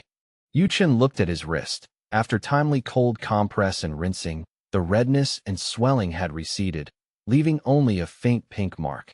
It's fine, no need for a free meal today. My friend is paying. How can I let him get off easy? Yu Chen said with a smile to the owner. The noodle shop owner went from surprise to delight. There's such a good thing? Yu Chen, you transfer the meal cost to my WeChat, and this matter is settled. The noodle shop owner couldn't smile anymore. Yu Chen felt a sense of ease. At the dinner table, Su Mingming and Lu Yunqing burst into laughter. Neither of them showed any concern about Yu Chen having just been scalded by the noodle soup. No one thought to go to the restroom to check on him. When he was in kindergarten, Yu Chen cried a lot. Everyone called him Crybaby. Lu Yunqing felt absolutely no qualms about exposing Yu Chen's past. Really? Su Mingming listened with great interest. Holding her drink cup, she edged a little closer to Lu Yunqing. Funny, isn't it? He hadn't expected Su Mingming to be so engrossed, and a hint of smugness flickered across Lu Yunqing's face. Once during class, Chen pooped his pants. The kindergarten didn't have spare clothes, so the teacher called his mom. It took a whole class period for his mother to bring him clean pants. For that entire period, Chen sat in the corner with his head down. All of us were practically knocked out by the smell. Chen froze. His memory was like a leaf chewed by caterpillars, fragmented and full of holes. If Lu Yunqing hadn't brought it up, he would have forgotten it completely. A few seconds later, a loud ha-ha attracted the attention of all the diners in the noodle shop. Huh? Really? Chen never told me that. Su Mingming laughed so hard she swayed like a flower branch, lightly patting the table, her whole body rocking back and forth. The noodle shop was steaming hot. Her cheeks, flushed by the warmth, were like the evening glow in the sky. So you really love to laugh, Lu Yunqing said, looking at Su Mingming's rosy face, his heart skipping a beat. Yes. Hearing Chen's embarrassing stories, I just can't help but feel happy. Su Mingming looked up and finally saw Chen emerging from the restroom. She quickly composed herself and asked, Chen, are you okay? If it's serious, I can go to the hospital with you. I'm not dying, Chen said calmly, resuming his seat. He picked up the Bei Binjiang soda and took another sip. He thought to himself, it seems Lu Yunqing has been bad-mouthing me behind my back quite a bit. Old embarrassments like pooping my pants in kindergarten. He actually dug them up to tell Su Mingming as a joke. Is my dignity, Chen's dignity, really that worthless? Since Chen is fine, why don't we go to a food stall for some drinks? Lu Yunqing suggested. Forget it. Although an occasional drink is nice, our Chen can't drink. He'd collapse after just one glass. Su Mingming immediately refused. Actually, I'm not that keen on alcohol either. After all, it's easy for girls to get into trouble when they drink. That makes sense, Lu Yunqing said, changing the subject. Actually, I don't really like drinking that much either. I just have an occasional drink with good friends. I get drunk after 2 bottles of beer. Chen glanced at Lu Yunqing, thinking, you liar, don't you even blush? Forget beer, you can down 2 bottles of Red Star Erguo too, and still be standing. Keep pretending, just keep pretending. Chen didn't expose him, quietly watching Lu Yunqing. Ming. Lu Yunqing's courage grew a little. This guy Chen is always so low-key when it comes to relationships. Sometimes I really think he's mute. What exactly do you like about Chen? Su Mingming raised a hand, pushing back the fringe that hung over her forehead, and after a moment's thought, slowly said, Chen is kind, he studies well, and he's excellent at his job. I don't think I'll find anyone as suitable for me as Chen in this lifetime. If it were his past self, Chen would have been deeply moved. But in his previous life, after seeing Su Mingming's true colors, these words now, in his opinion, were mostly a trick. Su Mingming had this uncanny ability. Many of her jokes blurred the line between truth and falsehood, making it impossible for Chen in his previous life to tell the difference. In university, the jokes Su Mingming played on Chen were always like a dragonfly touching the water. She'd say them, and then it would be over, with no follow-up. And then Chen got invested, took it seriously, and truly regarded Su Mingming as important. After that, he put his heart into it, and when he pursued Su Mingming back then, Chen put in no small amount of effort. Now he knew. Su Mingming would poke him now and then, just like teasing a dog. Chen took love seriously, but some people just played games with life. They'd say, I love you, without a second thought, just to satisfy an impulse. It was like an angler laying bait. If some foolish big-head carp took the bait, Su Mingming profited. If she couldn't reel them in, she lost nothing. After hearing Su Mingming's true feelings, Lu Yunqing quickly said, Yes. Chen is really a great guy. Mingming, for you to marry Chen, you've really picked the right person. You have good taste. Su Mingming raised her cup, substituting a drink for alcohol, and clinked it against the teacup in Lu Yunqing's hand. You're Chen's brother, so we're friends too. Let's all hang out together in the future. Chen adopted the posture of an old monk in meditation. The way this pair of scoundrels put on an act was truly nauseating. Especially Lu Yunqing. The look in his eyes when he gazed at Su Mingming gave Chen a greasy feeling, like oil heating up in a wok to fry eggs. Chen, why aren't you saying anything? That's not like you. Lu Yunqing looked at Yu Chen. Yu Chen let out a soft chuckle, picked up the teapot, and filled Lu Yunqing's empty cup with water. He held Lu Yunqing's cup and brought it to his mouth. Brother, I'll toast you with tea instead of wine. Lu Yunqing was about to reach for the teacup. Unexpectedly, Yu Chen directly shoved the rim of the cup into Lu Yunqing's mouth. MMPH. Lu Yunqing hadn't expected Yu Chen to pull such a stunt. Cough, cough, cough. The tea spilled from the corners of his mouth and soaked into his collar. A young server in the noodle shop twitched at the corner of his mouth, his eyes full of shock. Asterisk, the water in that teapot had just been refilled. Was it really not hot? Asterisk. The noodle shop owner pressed a finger to his constantly twitching eyelid. Asterisk, left eye twitching for misfortune, right eye for wealth. Do both twitching mean I'm about to kick the bucket? Asterisk. Lu Yunqing, are you okay? Yu Chen, feigning concern, anxiously walked to Lu Yunqing's side and thoughtfully patted his back. Pat, pat, pat. Lu Yunqing. Not only were his lips scalded with blisters, but his lungs felt like they were about to be patted out by Yu Chen. Cough, cough, cough. Lu Yunqing managed to say, raising an arm to try and pry Yu Chen's large hand away. I'm fine. I see you do have a problem. If you have a problem, don't hold back. Lu Yunqing. Yu Chen pressed down on Lu Yunqing's shoulder. With his other palm, he gave 2 hard slaps, and after enjoying Lu Yunqing's struggles for a moment, he said in a low voice, see? You're just like when you were little, wolfing down your food. You need to change that, understand? Lu Yunqing choked until his lungs hurt. His face went from pale to crimson, then to a deathly ashen gray. He finally started to recover. Lu Yunqing, are you okay? Yu Chen asked. I'm fine, really. Lu Yunqing turned his body and shrunk towards Su Mingming. He was afraid of Yu Chen's iron sand palm striking again. You look pale. Are you too tired from work today? Yeah, the company's been busy lately, and General Manager Yu's demands are really strict. You've only been with the company for a month, so it's normal to be tired. You came with Su Mingming, right? Come on, get up. I'll take you outside to hail a cab. Yu Chen pressed his hand onto Lu Yunqing's shoulder. Yu Chen, I'm fine now. I'm not in a hurry to leave. Lu Yunqing quickly said. How can you be fine? Yu Chen bent down, leaned in, and scrutinized him. Look at you, your face is all gray. I get it, you must be worried about bothering me, right? Don't worry, it's no trouble at all. We're brothers. Come on, get up. Ugh, Lu Yunqing tried to resist. But he was caught between Yu Chen's hands, like a stretcher-bearer carrying an injured person. Yu Chen, why are you in such a hurry? I don't want to leave. Open your payment QR code. Huh. Boss, table 4 is checking out. Beep. Alipay received 325 yuan. Lu Yunqing. What the hell? What kind of noodle shop is this? We only ordered a few side dishes and a few bowls of noodles. And it's over 300 yuan? Damn, this is a rip-off joint. Lu Yunqing struggled, tilting his head to the noodle shop boss and saying, Boss, what about just now, when you scalded my friend? We can't just let that go, can we? The noodle shop boss's face turned red and his neck thickened as he cursed. Dream on. Boss, don't get angry, my friend is just like that. He's been quite impatient since he was little and likes to haggle over every little thing. I'm fine, the ice pack worked well, I won't have a scar. Yu Chen smiled, carrying Lu Yunqing out of the noodle shop.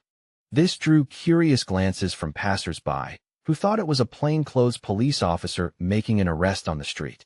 The criminal, Lu Yunqing. Yu Chen, we can still go for a second round. Didn't we say we'd go drinking? The car's here, Yu Chen said, and with quick hands, shoved Lu Yunqing into the taxi. Driver, he's going to Heitanjuan. Hey, I haven't finished talking yet. Lu Yunqing was still babbling. Thud, the car door was shut by Yu Chen. Whoosh, the driver hit the gas, and the car smoothly pulled away. Heh, finally got rid of him. Yu Chen clapped the dust off his hands. This guy is such a hassle. Why didn't I notice it before? All this time, I've been deceived by him, strung along in circles. Good riddance. Yu Chen watched the taxi drive away, bidding farewell to his naive, genuinely devoted youth. How boring, Su Mingming said, tilting her head back and emptying the rest of her drink. When Lu Yunqing was around, the atmosphere was quite good. He was a very interesting person, always able to make her laugh heartily. Yu Chen wasn't as good as Lu Yunqing at livening things up. Not only did he lack romance, But a lot of the time, Yu Chun was like an old fuddy-duddy. Yu Chun silently walked back into the noodle shop. The noodle shop boss pursed his lips, looking as if he wanted to say something but held back. Yu Chun, did Yunqing get a cab? Su Mingming's lips curled up slightly. Yeah, he looked a bit unwell. Better for him to go home and rest early. Yunqing just told me some funny stories from your childhood. I loved hearing them.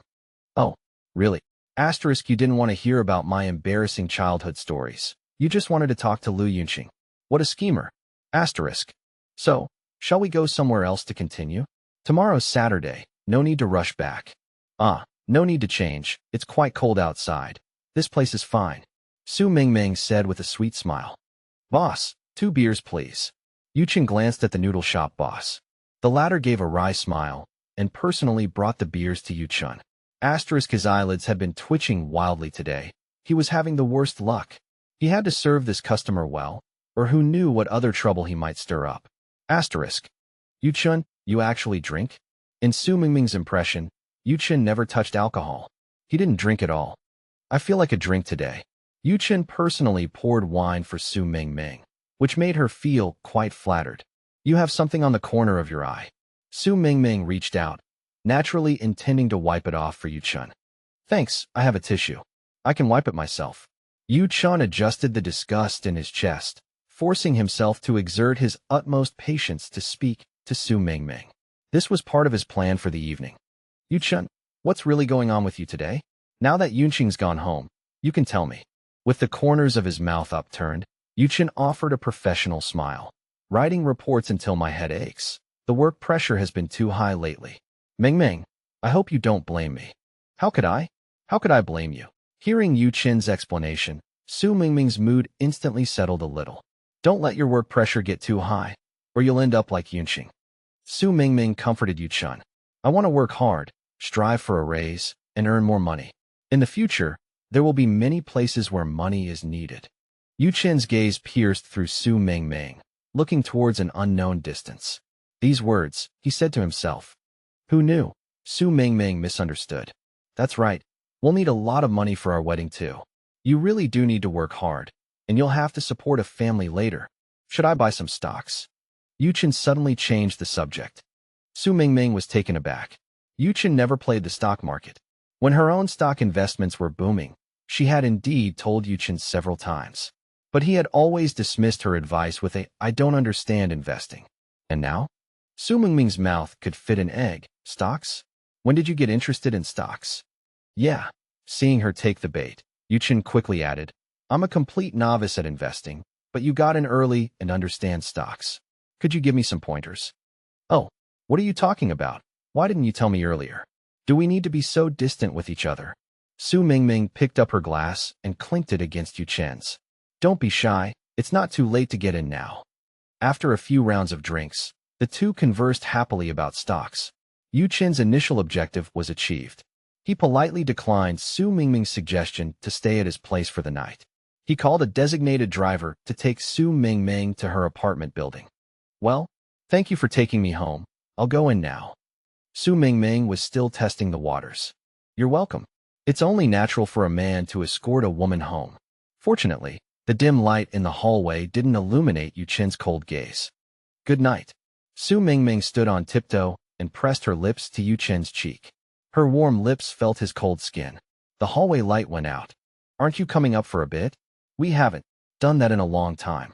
Using the surrounding darkness as cover, Su Mingming mustered her courage and extended an invitation. No, you must be tired today too. Yu Chin's voice was cold, his face showing no expression. But I'm not tired. Su Mingming still wanted to persuade him to stay a bit longer. In her opinion, a boyfriend and girlfriend who were already at the stage of discussing marriage, even if they weren't living together, it was perfectly normal for him to stay over. But I am very tired. Yu Chin's words floated lightly, piercing into Su Mingming's heart like needles, causing her a dull ache. In that case, I'm leaving. Yu Chun turned and walked away without looking back, showing no hint of lingering attachment. Asterisk, you want me to touch you? I'd feel dirty. Asterisk, he thought to himself. There was only one purpose for walking Su Mingming home. They talked about stocks on the way. Su Mingming was very knowledgeable about stocks. The stocks she bought were guaranteed to rise. Wasn't the remaining value of a poisonous woman just to be used by him? After a whole ordeal, he finally got home. Chen collapsed onto the sofa. He tiredly glanced at his phone. Sure enough, Su Mingming had sent many messages. Su Mingming, I'm actually still slowly exploring, but I've already bought a few lots of Lu Tian Precision Engineering. Su Mingming, you can't put all your eggs in one basket, so I also bought a few lots of a stock that makes electronic components, Ingtai Electronics. Su Mingming, the pharmaceutical sector is a good time to enter now. I bought a bit of Donghong Pharmaceutical. Su Mingming, there are a few other stocks too. I'll send you the codes later, you can look into them.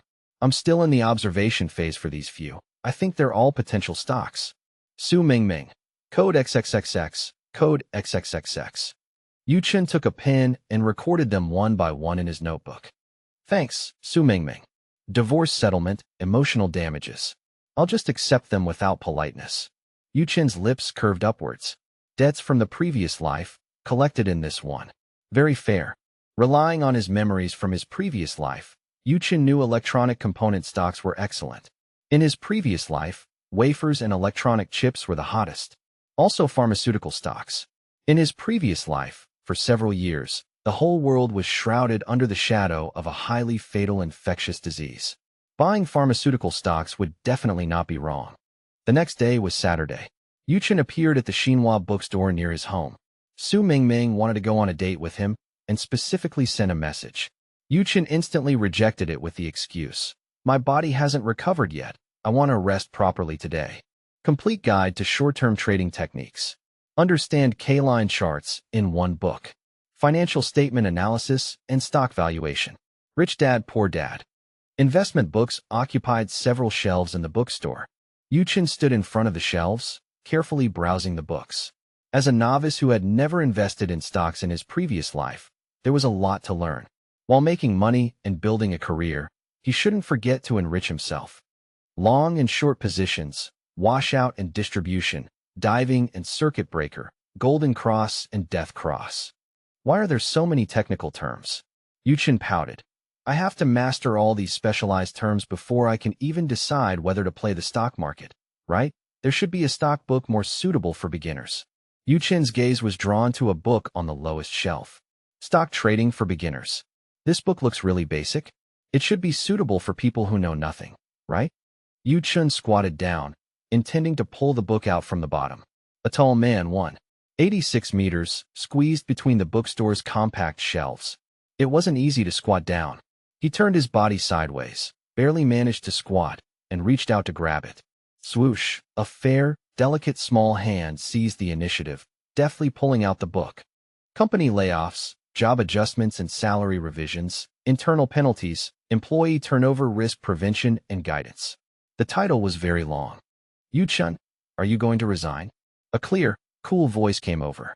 Chen looked at the person next to him. Qingzhu was standing beside him at some point, holding that very book.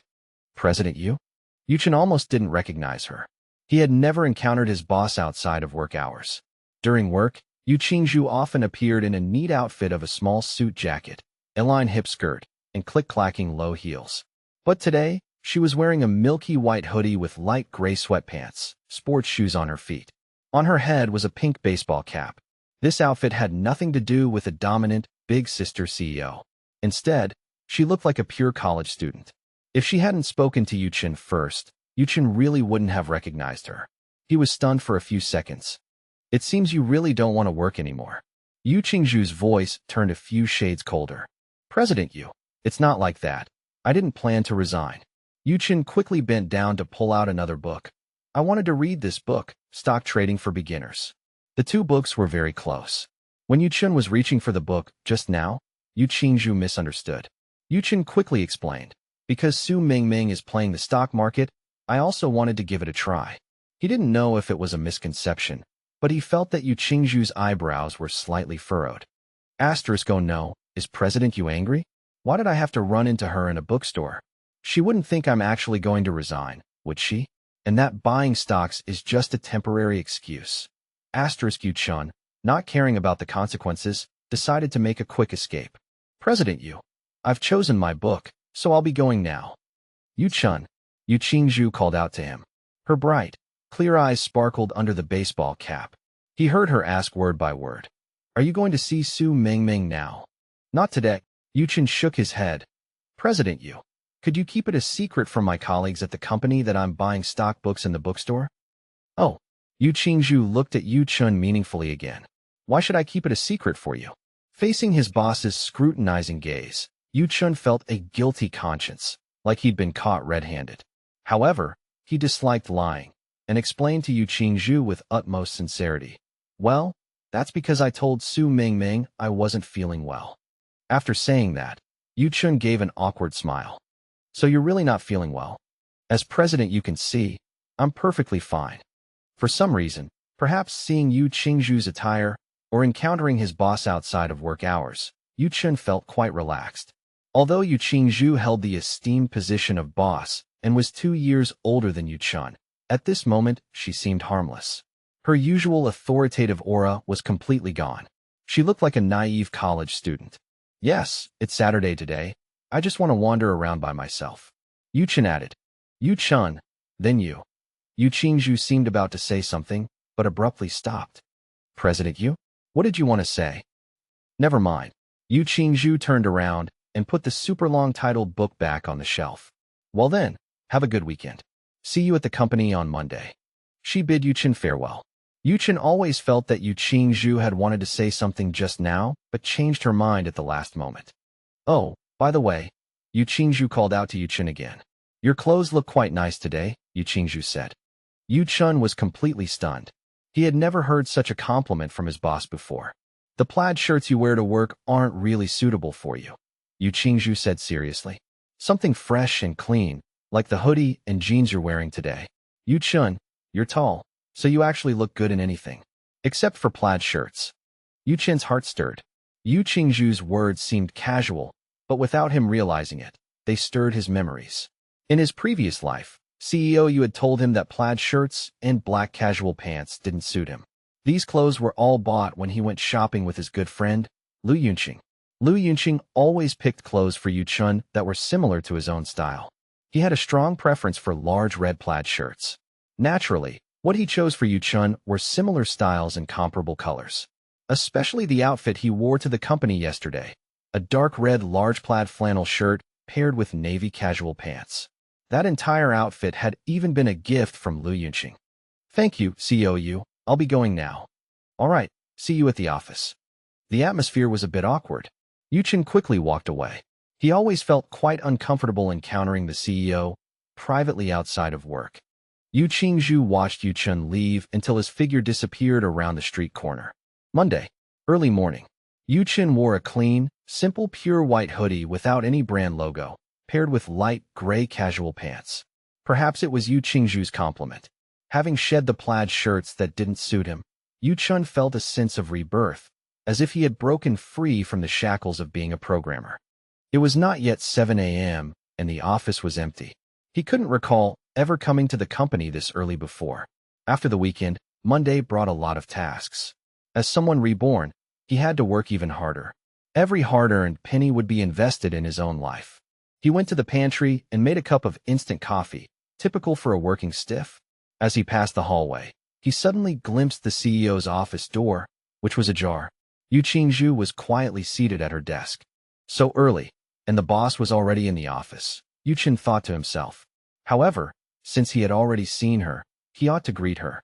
Yu Chen gently knocked on the CEO's office door. Yu Qingzhu didn't react at all. She sat motionless in her large leather office chair. Only when Yu Chen approached did he realize Yu Qingzhu had fallen asleep. Her palm propped up her chin. Her nose slightly flared and closed, breathing quietly. The sun rose and streamed in through the glass window. Yu Chen walked to the window and gently closed the blinds. The boss looked very tired. She had every right to come to the company late. If even the boss was working this hard, were they giving any chance to those of them who worked 996, 9 a.m. to 9 p.m., 6 days a week? He closed the blinds. The light in the CEO's office dimmed. Yu Chen paused, unconsciously observing Yu Qingzhu. Her eyes were tightly closed. Her raven feather-like eyelashes trembled slightly with her breathing. Her small, straight nose formed a graceful curve. Her lips were a soft pink. Her fair skin was like solidified cream, delicate enough to break at a touch. Chen scrutinized her with a man's gaze. In her quiet sleeping state, there was no trace of her usual assertiveness. In this state, she was definitely a 9 out of 10 beauty. Chen slowly opened her eyes, her gaze mingling with Chen's. Chen was startled, quickly averted his gaze, and said dryly, "Good morning, Yu." Chen glanced at the time. "You came so early today?" "CEO, I left work early last Friday, so of course, I had to come in earlier today." Chen, am I the wicked capitalist who exploits you?" "Yes." Cough, cough. "No." He slipped away, returned to his workstation. Chen was still replaying the conversation he had just had with Chen. He felt that after leaving early last Friday and their chance encounter on Saturday, he and his boss seemed to have grown a little closer. Just now the boss claimed to be a capitalist. She must have been joking with him, right? No. Chen shook his head, forcefully trying to dismiss the jumbled thoughts in his mind. Now was not the time to think about such things. He opened his computer and began researching stocks. A few stocks that Su Mingming had recommended: Lutian Precision, Ingtai Electronics, Donghong Pharmaceuticals. Donghong Pharmaceuticals. Chen pulled up the K-line chart for Donghong Pharmaceuticals. Last week's closing price was 21.9 yuan. According to Chen's memories from his previous life, shortly after Su Mingming bought this stock, major positive news spread quickly. Donghong Pharmaceuticals' new drug had passed the Phase 3 clinical trial blind data review, and it quickly secured over $40 million in funding. Following this, Donghong Pharmaceuticals would experience a series of consecutive daily limit increases. Within a month, its price would increase sixfold compared to its current value. Now was the best time to enter. Just as Chen was focused on his computer screen, a Starbucks coffee appeared on his desk. Chen, don't push yourself too hard. Chen was standing across from Chen's workstation. He didn't know when she had gotten there. "I just went out to buy breakfast and got you one too." Another Starbucks sandwich appeared on the desk, a pastrami beef baguette sandwich. "Eat your breakfast first, then look at the computer," Chen said. "CEO, you really don't have to." Chen quickly waved his hand. As a subordinate, he had never even bought coffee for his boss. How could he possibly drink his boss's coffee and eat his boss's sandwich again? Chen's reaction was within Chen's expectations. She was just about to speak when unexpectedly, Chen cut her off. "Thank you, Yu. Then I won't stand on ceremony." With that, Chen gave Chen a sincere smile. He needed to change. When faced with others' kindness, he shouldn't habitually refuse. In his previous life, Chen was very afraid of troubling others.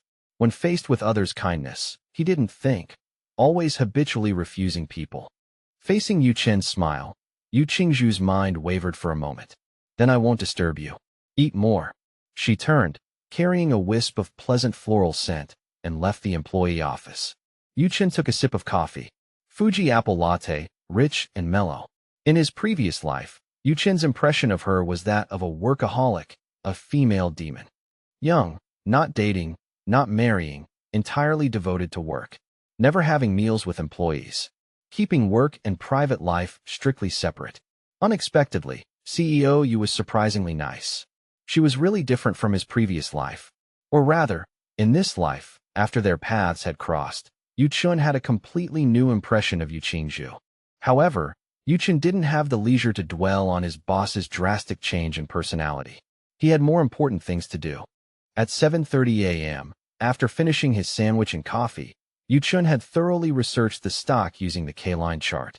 At 8:15 a.m., colleagues gradually started arriving at the company. Chen immersed himself in intense work. He completed his morning tasks ahead of schedule. At 9:28 a.m., he opened his stock trading software. At 9:30 a.m., the market opened. He placed an order to buy Donghong Pharmaceuticals. Donghong Pharma. 21.9 yuan per share. Chen bought a total of 30 lots, splurging 95,700 yuan. Soon, the trading software backend showed the transaction completed. Chen's heart settled down. He closed the trading software interface.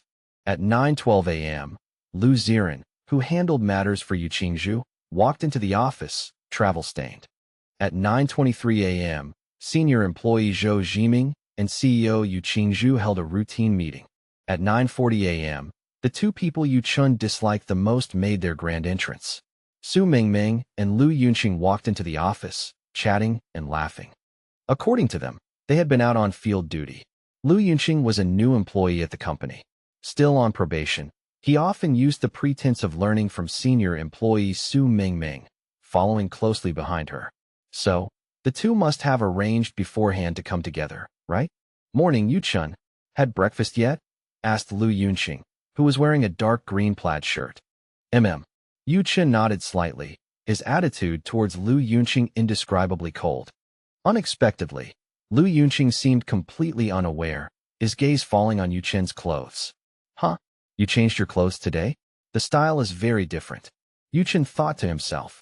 Asterisk, the previous clothes were given by you. They didn't suit me at all. Asterisk. This way of dressing suits me better. Yu Chun replied, then immediately focused his gaze on the computer in front of him, and did not look up to acknowledge Lu Yunqing again. The atmosphere was a little awkward. Su Mingming quickly tried to liven things up. We're all friends. Why be so distant? Yu Chun, you look good. Seems like you're much better. Similarly, Yu Chun didn't even lift his head and said, it's work hours now, and you're already late. Don't waste time on meaningless small talk. It's inappropriate. Oh, you bought Starbucks. Su Mingming's gaze fell on the green Starbucks paper cup on Yu Chen's desk. I heard Starbucks has new products out now. I haven't had a chance to try them. Is yours a new product? Red Fuji Latte. Yu Chen replied. It really is a new product. Su Mingming said, then immediately became puzzled. Yu Chun, don't you usually drink iced Americano? Su Mingming knew Yu Chen's coffee habits. Every morning, a cup of the workers' holy drink, iced Americano. In the afternoon, he would drink a cup of instant coffee in the company pantry. But in the morning, Yu Chen always drank iced Americano. CEO, you bought it for me. Yu Chen said, word for word. Su Mingming's eyes widened in shock, and she stared dumbfounded at the scene she found incredible. Yu Qingzhu, that high and mighty boss who kept his distance from employees. He would actually buy coffee for Yu Chun, this ordinary worker. Yu Chun felt Su Mingming's shocked gaze, but did not respond. In his previous life, he had long been accustomed to bitter iced Americano. In this life, he wanted to drink fragrant and delicious latte coffee. Oh, this. I was just wondering why you'd order coffee other than iced Americano. Su Mingming tried hard to adjust her emotions and sat down in the cubicle next to Yu Chen's. Right? Our boss has always liked lattes. If the boss is treating, why wouldn't you enjoy it? We snatched some extra grain from the landlord's house. We must drink it heartily. Right, Yu Chun? Su Mingming gave Yu Chen a quick wink. She quickly opened her computer and repeatedly checked a report. Heh, Yu Chen responded, which counted as his reply to Su Mingming. Asterisk, eat the sugar coating, send the cannonball back. You woman wrapped in sugar coating. Asterisk. Their cubicles were very close. Especially in Su Mingming's eyes, Yu Chun was her boyfriend. Therefore, her computer LCD screen would always be shifted slightly towards Yu Chen's direction. Yu Chen noticed Su Mingming's computer screen out of the corner of his eye. She minimized the report page and secretly opened the stock trading software. Yu Chen thought to himself, asterisk, Su Mingming must be busy buying stocks now, right? Do you think I'd just watch you make all the money alone? Asterisk. He stood up, silently walked around Su Mingming's chair, and secretly peeked at Su Mingming's stock trading interface. 2,000 shares, sell? The mouse decisively clicked on the sell button. Yu Chen's heart sank with a thump. Why did Su Mingming sell the stocks? Exactly 10:00 a.m. Su Mingming sold off all her holdings in Donghong Pharma. Beads of sweat appeared on Yu Chen's forehead. The future had changed? Why would Su Mingming sell a bull stock that would rise 6 times in a month? What on earth was going on? Despite his shock, Yu Chen forced himself to calm down. He tried hard to recall his previous life. After much deliberation, he was sure he couldn't have remembered wrong. In his previous life, because Donghong Pharma's stock soared, Su Mingming earned 160,000 yuan within a month. This was equivalent to more than a year of her salary. Because of this massive profit, Su Mingming even suggested inviting Lu Yunqing for the three of them to have a huge celebratory meal together. Could it be that Yu Chen's desire to change this life's destiny was all in vain? Was the wheel of fate ultimately heading towards an abyss of no return? Su Mingming had bought into Donghong Pharma a long time ago.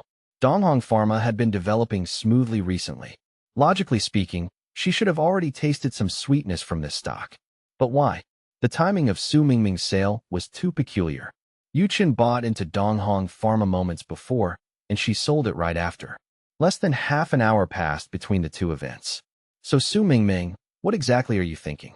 Yu Chen thought until his head throbbed with pain, completely oblivious to what was behind him. Yu Chen, what are you thinking about? So deeply engrossed, Su Mingming suddenly appeared beside Yu Chen. He took a step back, forced himself to cheer up, and said to Su Mingming, "Nothing." "Oh, right. Donghong Pharma, which you recommended to me. I just noticed the market. It rose as soon as it opened." Su Mingming neatly folded a stack of reports and put them into a file folder. "Yes, I saw a lot of news online over the weekend. Donghong Pharma happened to rise. I'm not greedy. I made a small profit and sold it today." "Oh, right. I forgot to tell you." Su Mingming leaned towards Yu Chen's shoulder and lowered her voice. "Over the weekend I researched stocks, and there's a dark horse you can keep an eye on. Mingyan Tech, it's a concept new stock. It performed average when it first listed. But there's internal news saying it's about to release new AI technology. It will have direct partnerships with several major companies, so the stock price is about to rise. I sold Donghong Pharma to recover funds specifically to buy Mingyan Tech." Mingyan Tech. Although he was a novice in the stock market, Yu Chen was all too familiar with this company. It would soon become famous in the tech world due to its new AI technology, and its stock price would surge. But everything was temporary. A month later, the company founder was caught by paparazzi for infidelity, and his wife sued him. Morale was shaken, leading to turmoil within the company's board of directors. After the initial plan for the new AI technology was announced, it died in the womb. The stock price quickly plummeted to the bottom like diarrhea. Not only retail investors, but even the market makers who were optimistic about Mingyan Tech lost everything, down to their underwear. This document was printed one extra copy. Su Mingming picked up a few surplus A4 papers and put them into the shredder nearby. Ka-ka-ka. The shredder started to operate. Yu Chen was utterly frustrated. Damn it. Why did Su Mingming switch stocks? This morning, she decisively sold a blue-chip stock without a second thought, then immediately bought into a junk stock. Could it be that she really misjudged it? After organizing the copied documents, Su Mingming leaned over, conspiratorially. "These are high-level intelligence. I'm only telling you because you're my boyfriend." Su Mingming held the documents up to her face, then peeked one eye out from behind them, playfully winking. "Only the two of us know this. Don't ever tell anyone else. We're going to get rich in silence." Yu Chen quickly calmed down. Having been reborn, he had developed the habit of reviewing past events. It was clear that after his rebirth, events had unfolded differently from his past life, meaning the trajectory of this life would diverge from the previous one. If he followed this life's timeline, a different future would emerge. The futures of those involved in this matter would also change. He glanced at the time on his phone, 11:05 a.m. If something was bound to happen, it would eventually happen. Could he boldly hypothesize that he was the one who stole that person's luck? Yu Chen's heart pounded. In the previous life, the recent stock operation was supposed to be Su Mingming buying Donghong Pharmaceuticals and making a fortune, while he, in his previous life, was just an investment novice who knew nothing about stocks. But in this life, he bought the blue-chip stock Su Mingming had set her sights on, and as a result, Su Mingming held it for a short time before switching to a junk stock that was about to plummet. He had stolen Su Mingming's luck. Then let's wait and see. If his hypothesis was correct, he would soon make a huge profit, while Su Mingming would lose everything. Yu Chen thought distractedly, the corner of his mouth unconsciously curling upwards. At 11:30 a.m., lunchtime arrived. After sulking with Su Mingming for 3 days, Yu Chen silently walked to her cubicle and leaned down. "Mingming, aren't you going to eat lunch?" "Huh." Faced with Yu Chen's sudden concern, Su Mingming was ecstatic. Is it that late already? I'll go eat right away." Yu Chen showed his first smile in 3 days. "I'm about to go eat too. Would you like to come with me?" There were 3 people in the company elevator. Yu Chen, Su Mingming, and Lu Yunxing, who couldn't read the room. Sure enough, Lu Yunqing couldn't hold back. This is the first time all three of us are having lunch together. Yes, it's rare. Su Mingming still joked with Lu Yunqing from time to time as before, but Yu Chen knew clearly that as long as he feigned a little warmth towards her, at least for now, Lu Yunqing wouldn't matter. Yu Chen's tall stature, over 1.8 meters, made him quite conspicuous in the elevator. Su Mingming secretly thought, I should have worn my high heels to work. Yu Chen actually said he'd eat with me. She tried to stand on tiptoes, and due to excitement, her hands flailed inappropriately, like a comical penguin. Yu Chen? Standing one step in front of Su Mingming, Yu Chen's expression was cold, completely different from a moment ago. Su Mingming lowered her hands and stared blankly at him, thinking, he's always afraid of office romance. We're in the same office, working for over 2 years now, and he's never eaten lunch with me.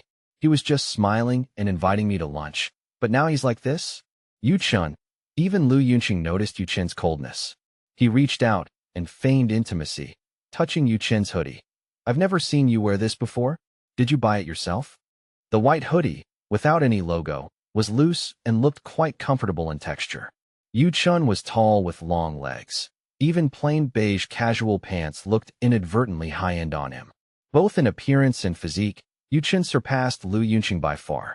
Really handsome. It suits you well, Lu Yunqing said slowly. Thanks, Yu Chen replied politely, neither humble nor arrogant. The atmosphere in the elevator was a bit strange. This white Uniqlo hoodie was of good quality and fit, but unfortunately, according to his memories from the previous life, Yu Chen was certain it would soon be stained by Lu Yunqing. During that not-so-happy lunch in the previous life, Lu Yunqing specifically got the borscht he usually didn't drink. Yu Chen's white hoodie would be stained by the red soup of the borscht. As for what Lu Yunqing was scheming, heaven knew, earth knew, and he himself knew.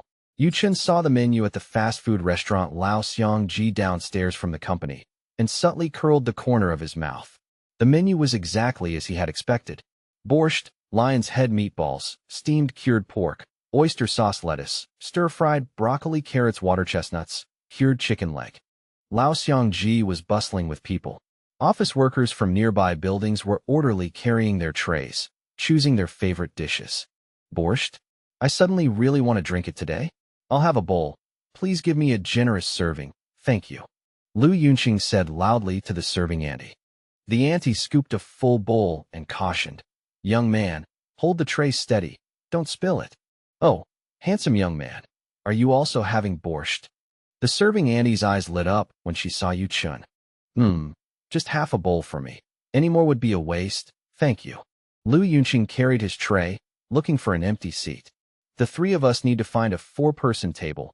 Yu Chen, where do you want to sit? Actually, only the 4-person table by the door was left.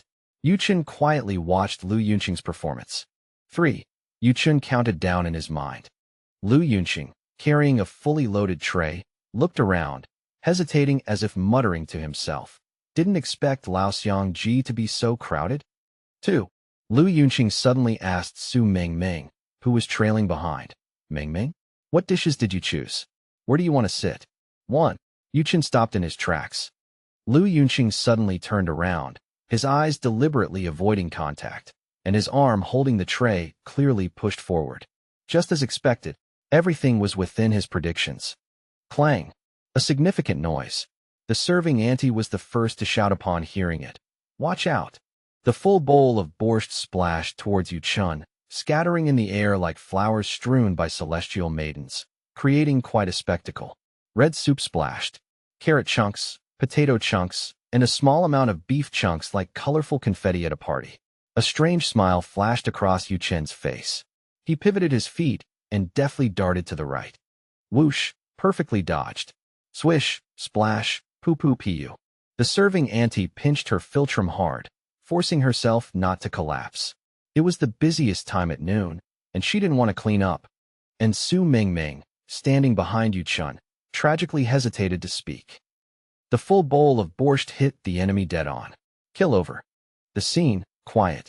Yu Chen quietly watched Su Mingming make a fool of herself, while Lu Yunqing was at a loss, completely failing to react. The other workers around them looked at Su Mingming with sympathy, though of course, it was limited to just sympathy. The serving Annie came out, muttering curses and holding a mop. Only then, hearing the curses, did Su Mingming realize what had happened. Lu Yunqing, how could you be so blind? Yes, I'm sorry. I didn't realize it was you. Oh no, no, I didn't realize the soup would spill. I'm sorry. Chen looked at Lu Yunqing's ashen face and scoffed. You little brat. You were just trying to splash it on me, weren't you? Too bad. I won't let you have your way. I'm sorry, truly sorry. Lu Yunqing frantically searched his pockets but couldn't find any tissues. He was so anxious he was almost about to kneel before Su Mingming. Facing Lu Yunqing's apology, Su Mingming's face was dark. Chen, however, stepped forward to speak. Mingming, Yunqing didn't do it on purpose. He's already apologized to you. And since we're all friends, just forgive him. It's easy to talk when it's not your problem, perfectly described Chen's mood at that moment. How to put it? Chen felt an exhilarating sensation, like being constipated for a week, drinking an entire bottle of prune juice, then hearing his stomach gurgle with a signal, and his bottom perched on the toilet, with a gush and a splish-splash. Lu Yunqing was Chen's childhood friend, a good brother all along. Even Chen had spoken up for his childhood friend. If Su Mingming didn't take this opportunity to back down, it would be too unreasonable. I made you like this, what should I do? Lu Yunqing turned into a sparrow, chirping incessantly. It's fine. Su Mingming forced herself to accept Lu Yunqing's apology. Luckily, the soup wasn't hot. I wasn't scalded. Chen glanced at her clothes. This was her much-coveted The North Face jacket, paired with a light gray Lululemon hoodie underneath. This entire outfit cost over 2,000 yuan. Hold it in, Su Mingming. Lu Yunqing really didn't do it on purpose. His original target was me, right? Chen struggled to suppress a deep laugh. Yunqing, what about you? You weren't scalded by the borscht, were you?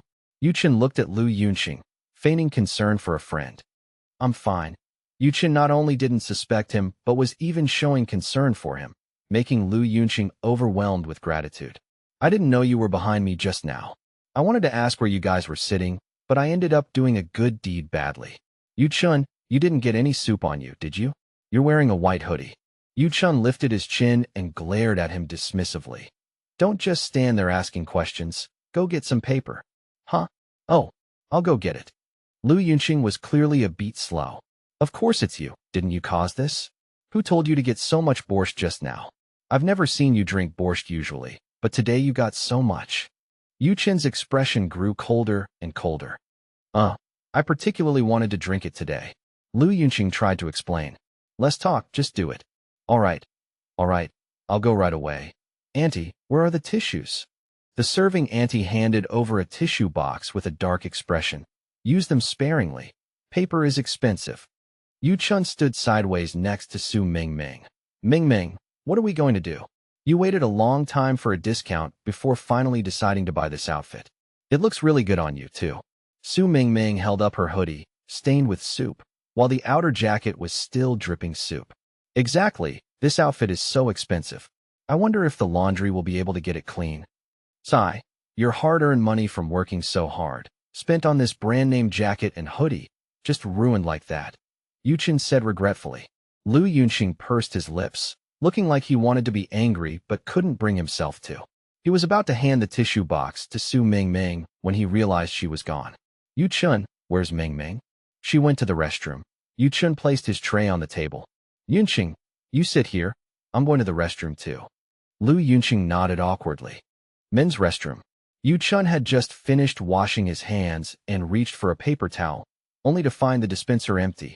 No paper left. Luckily, there was a hand dryer. The hand dryer whirred into action. Is anyone out there? Excuse me? Chen thought he had misheard and was about to leave the restroom after drying his hands. Bang, bang, bang. This time he heard clearly. Someone was knocking on the door of a cubicle inside the restroom. Generally, men's restrooms rarely have people using the inner cubicles, unless they are going for a number 2. Excuse me? A weak voice came through. He felt the voice sounded a bit familiar. Brother, is there any paper out there? The owner of the voice no longer cared about losing face.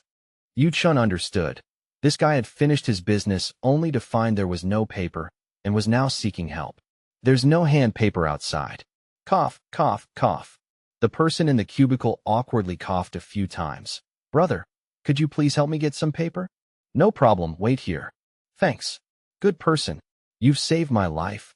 The person in the cubicle thanked profusely. Chen returned to the La Xiangji restaurant and simply spent 1 yuan to order a pack of foam tissues. He returned to the restroom, squatted on the ground, and passed the tissues through the gap underneath. Brother, a great kindness doesn't need thanks. I'll transfer the money for the tissues to you, the person in the cubicle said while tearing open the tissues. Soon, Chen heard the rustling sound of wiping. No need, it's just a small amount.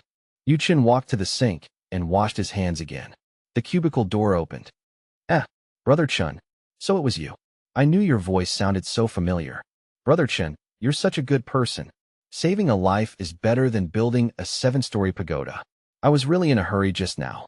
I almost messed my pants. The person speaking was someone Chen knew, a colleague from the same company, Yu Xiaoyao. Xiaoyao. Brother Chen. Yu Xiaoyao excitedly clasped Chen's hands. I came to eat, but my phone ran out of battery. Even worse, I suddenly got terrible stomach cramps. I thought there'd be paper in the toilet, but who knew? How could a grown man like me carry tissues around? Ha ha ha. 3 black lines appeared on Chen's face. Xiaoyao, you haven't washed your hands yet. Oh, ha ha. My bad. I'll wash my hands right away. Brother Chen, you wash yours too. Wash your hands.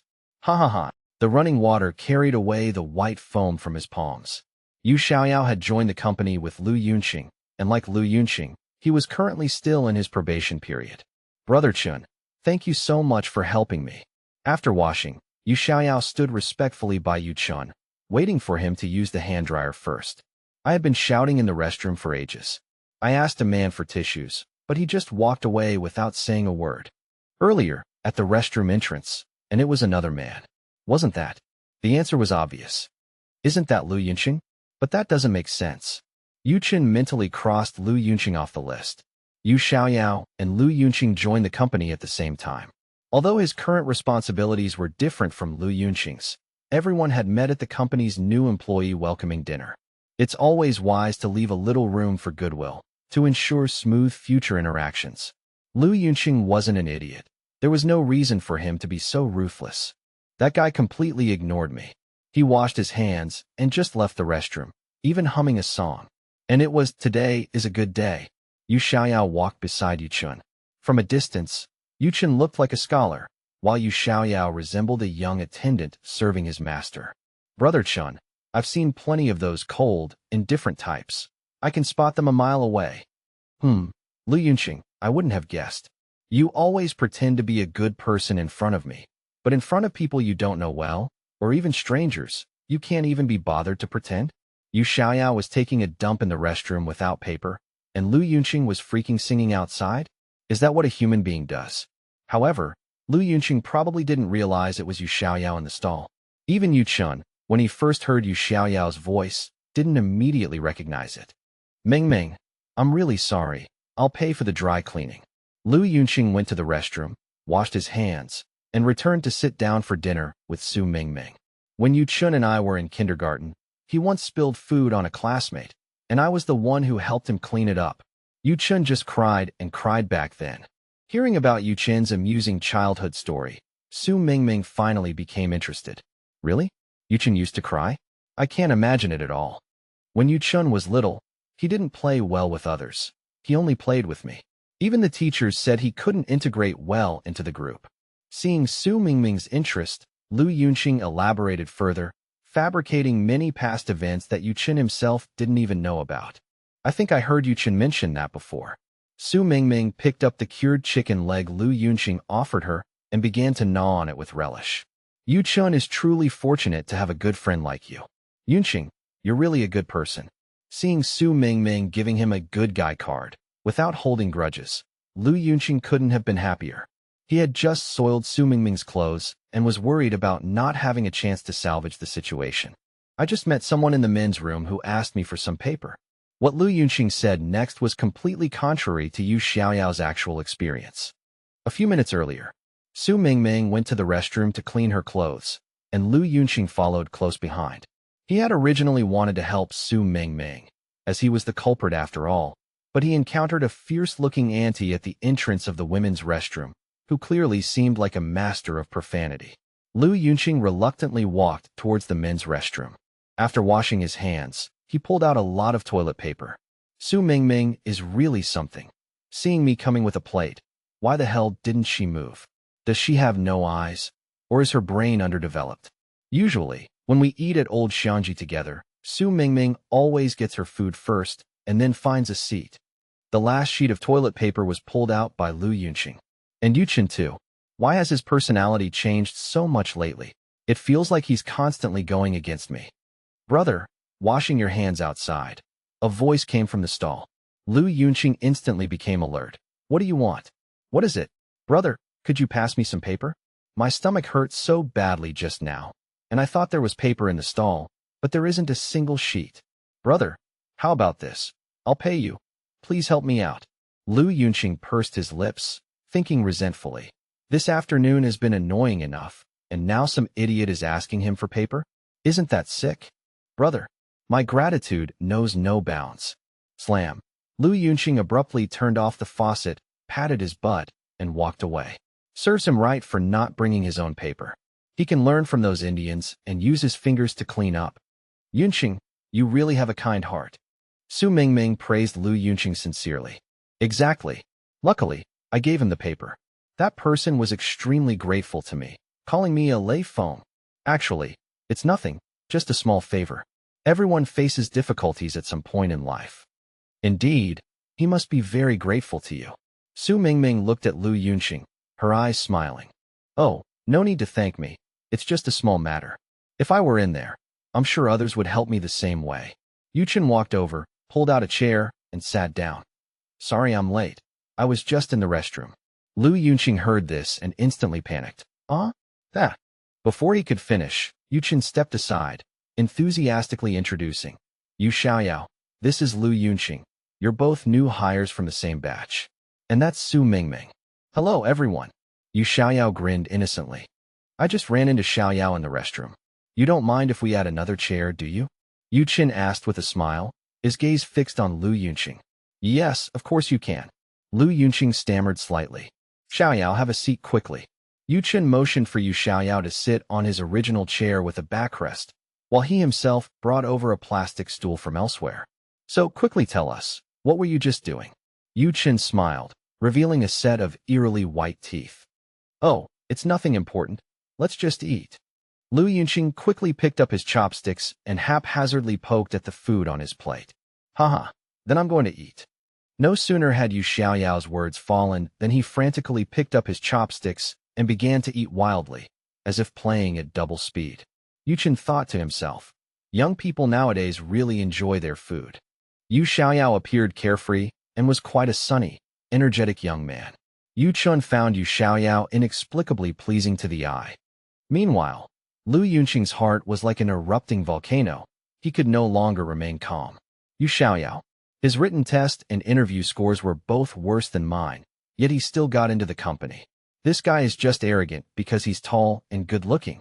Su Mingming had a good impression of this well-groomed new colleague and, imitating Yu Chen, called him Xiaoyao. Yu Xiaoyao chewed on a fragrant cured chicken leg, mumbling indistinctly. I'm here, I'm here. It feels like you've suddenly gotten very close to Yu Chen. Su Mingming was curious. Yu Chen had an INFP personality, usually quiet, even somewhat introverted, and rarely took the initiative to make new friends. Hee, because Brother Chen just helped me a lot. Brother Chen is my great benefactor. Oh, all the hairs on Lu Yunqing's body stood on end, terrified that Yu Xiaoyao would continue speaking and expose his lie.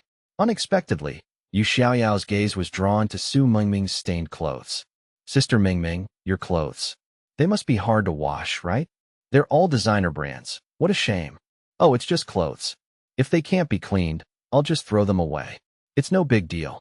Su Mingming waved her hand, an indifferent expression on her face.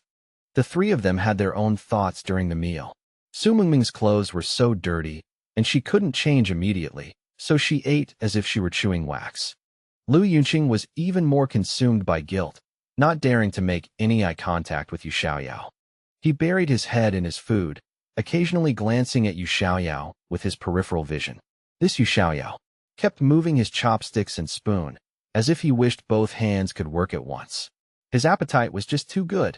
Just then, Chen also couldn't eat much, so he pushed the untouched cured chicken drumstick in front of Yu Xiaoyao. This is for you, I haven't touched it. Wahaha. Thanks, Brother Chen. Then I won't be polite. Yu Xiaoyao boldly picked up the drumstick and ate it with great relish. Yu Xiaoyao, you eat so much, aren't you stuffed? Lu Yunqing asked. He remembered that when they applied for the job, he and Yu Xiaoyao were in the same interview batch. When the interviewer asked the applicants about their hobbies, Yu Xiaoyao said fitness. It's bad to waste food. Yu Xiaoyao opened his mouth and took another big bite of the cured chicken drumstick. If I waste food, my sister will beat me. Besides, cured chicken drumsticks are really delicious. Smack, smack, smack. The more Yu Xiaoyao gnawed, the more engrossed he became. Yu Xiaoyao has a sister? As a senior employee of the company, Su Mingming adopted a caring attitude towards the newcomer. Yeah, my sister. She's really fierce. The demoness Mei Chao Foam, 9 white bone claws. Whoosh, whoosh, whoosh. Yu Xiaoyao gestured with a chicken bone. What does your sister do? Su Mingming asked again. Her? She bakes, researches snacks, and occasionally makes plum wine and fruit enzymes. Nowadays, many lie-flat people don't bother with exams for jobs or certifications. They just make small breads and such at home. Su Mingming thought to herself, it seems Yu Xiaoyao's sister is unemployed. Lie-flat people. Yu Xiaoyao paused, didn't answer, but instead poked his chopsticks into a lion's head, meatball, put it in his mouth, and continued smacking. But you don't need to worry too much, Su Mingming added. It's fine for girls not to have a job. Marrying a good husband is also a way out. My sister. No one would fancy her. Smack, smack. The taste of the lion's head was simply unbeatable. Yu Xiaoyao was annoyed, wondering why Su Mingming kept pulling him into conversation. Wouldn't it be better to eat quietly like Yu Chen? Yu Chen observed silently, thinking that Su Mingming's tone was simply incredible, like an elder lecturing a newcomer. Fortunately, Yu Xiaoyao was a new employee, and the kid was carefree and unaffected. After eating, Su Mingming left in a hurry. With her clothes in such a state, she had no desire to wander around nearby. Yu Chen actively said to Yu Xiaoyao, I'm going to Family Mart to buy some drinks. What do you want to drink? I'll buy. Yu Xiaoyao enthusiastically said. How can I let Brother Chen treat me? You just saved my life, so of course it's my treat. There's a Blue Mountain coffee shop ahead, Brother Chen. Let's go sit there for a while and have some coffee. Xiaoyao. Thank you. Yu Chen declined. Let's go to a coffee shop together another day. Today is quite busy. I'll just buy drinks from the convenience store. Besides, you're still on probation. How can I let you treat me? As soon as he finished speaking, an arm appeared on his shoulder. Yu Chen, I want Starbucks coffee. Family Mart sells bottled ones. Yu Chen impatiently looked at Lu Yunqing, shrugged his shoulder, shrunk back, and shook off Lu Yunqing. Xiaoyao, what do you want to drink? Yu Chen asked. I'll have Suntory oolong tea. The convenience store has a promotion now. 2 bottles for 8 yuan. Yu Xiaoyao's lips curled up madly. Okay, I'll buy that then. Yu Chen nodded, not even looking at Lu Yunqing.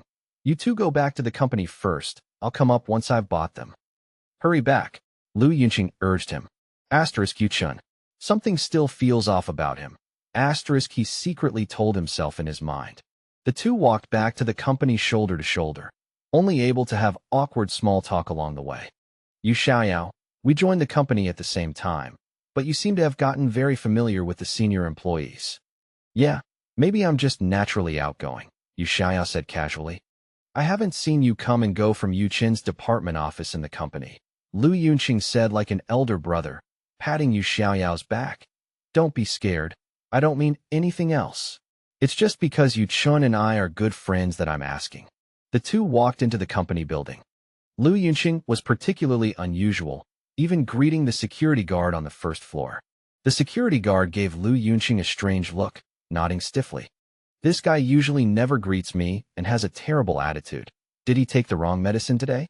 Before today, I wasn't familiar with Brother Chen either. Yu Xiaoyao also greeted the security guard, who waved back enthusiastically, appearing very familiar with him. Got familiar starting today? Lu Yunqing glanced at him, thinking, Are these two acting out an idle drama here? To be precise, we got familiar in the men's restroom, Yu Xiaoyao chuckled. Don't misunderstand. It's not that kind of relationship. I'm not that perverted. Yu Xiaoyao thought Lu Yunqing might have misunderstood and immediately clarified. I had diarrhea and didn't have any paper, and Brother Chen kindly bought me a pack of tissues. Asterisk sure enough. My guess just now was correct. Asterisk the person who asked him for help in the toilet stall just now was Yu Xiaoyao. Asterisk he wouldn't remember my voice, would he? Asterisk. Haha, Lu Yunqing forced a smile. Our Yu Chun is indeed a helpful citizen. It's certainly a good thing he could help you. Seeing that Yu Xiaoyao didn't speak, Lu Yunqing continued to elaborate. Yu Chun and I have known each other since we were 3. How should I put it? He's been enthusiastic since he was a child and helped me a lot. But often, when he helps others, it backfires. That's really foolish, don't you think? Ding! The elevator reached the 6th floor. The moment the doors opened, Yu Xiaoyao spoke. Lu Yunqing, aren't you being a bit too meddlesome? In my opinion, whoever is willing to help me, whether it backfires or not, I appreciate the thought. It's always better than. Yu Xiaoyao drew out his words, revealing a meaningful look. Always better than watching someone die without helping, right? Isn't that the logic, Lu Yunqing? Lu Yunqing's expression visibly changed. Yu Xiaoyao stretched, then rubbed his belly, and walked contentedly towards the corridor. Lu Yunqing stood at the elevator entrance, and the elevator doors automatically closed.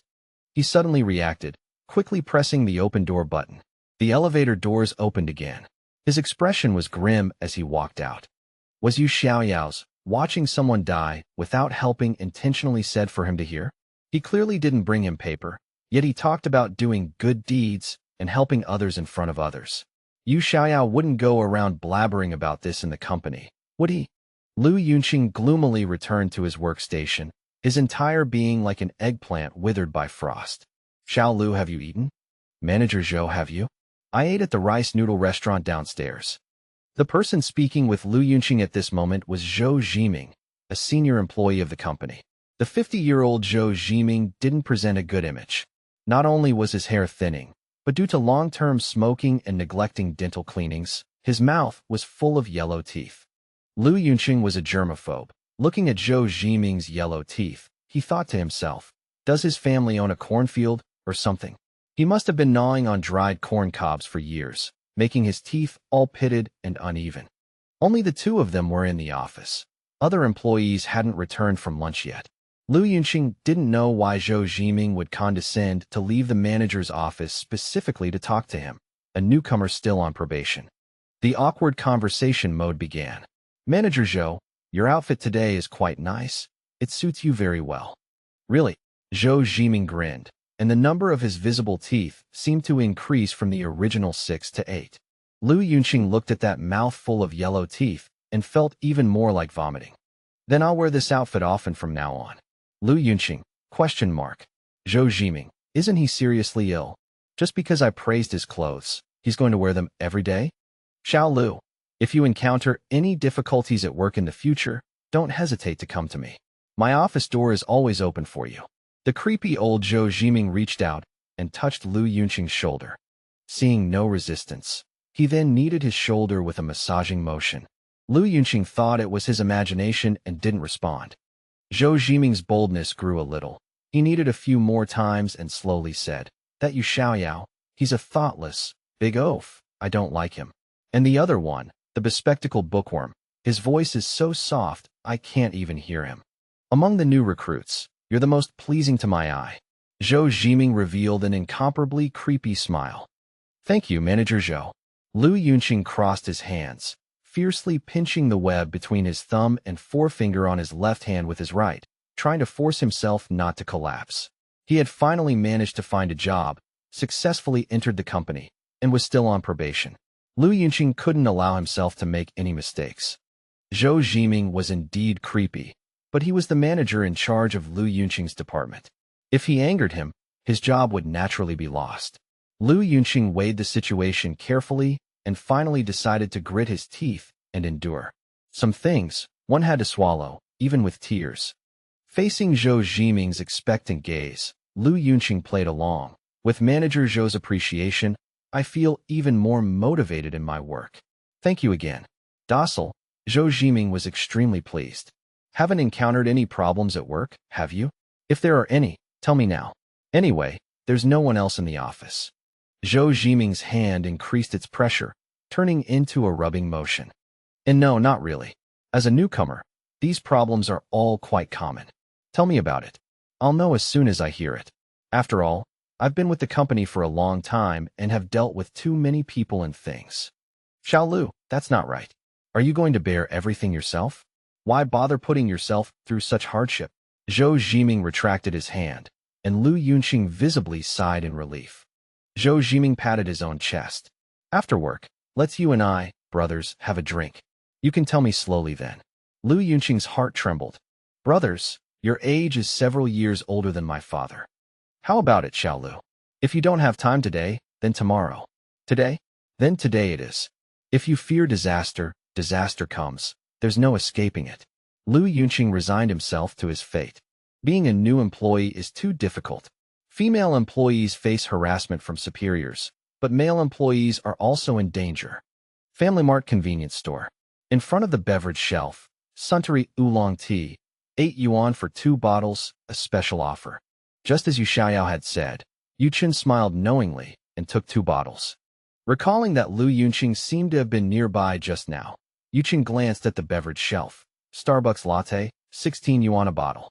He casually picked up the ice-dew bottled water from below the Starbucks latte. 1 yuan a bottle, no more? A guy who doesn't even deserve to drink Nongfu Spring, which is 2 yuan a bottle.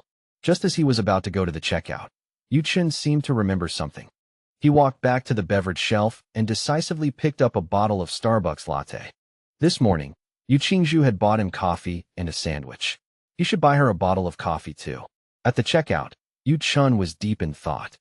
The future seemed to have changed again. Su Mingming had sold Donghong Pharmaceuticals, which was about to experience consecutive daily limit increases. And Lu Yunqing had spilled all the borscht on his Su Mingming. According to the timeline of his previous life, he should have been the unlucky one at noon today. At least one thing, Yu Chen could confirm. In this reborn life, he had the ability to steal others' luck. He knew what would happen for the next 10 years from now. Heavens! The world after rebirth was so awesome.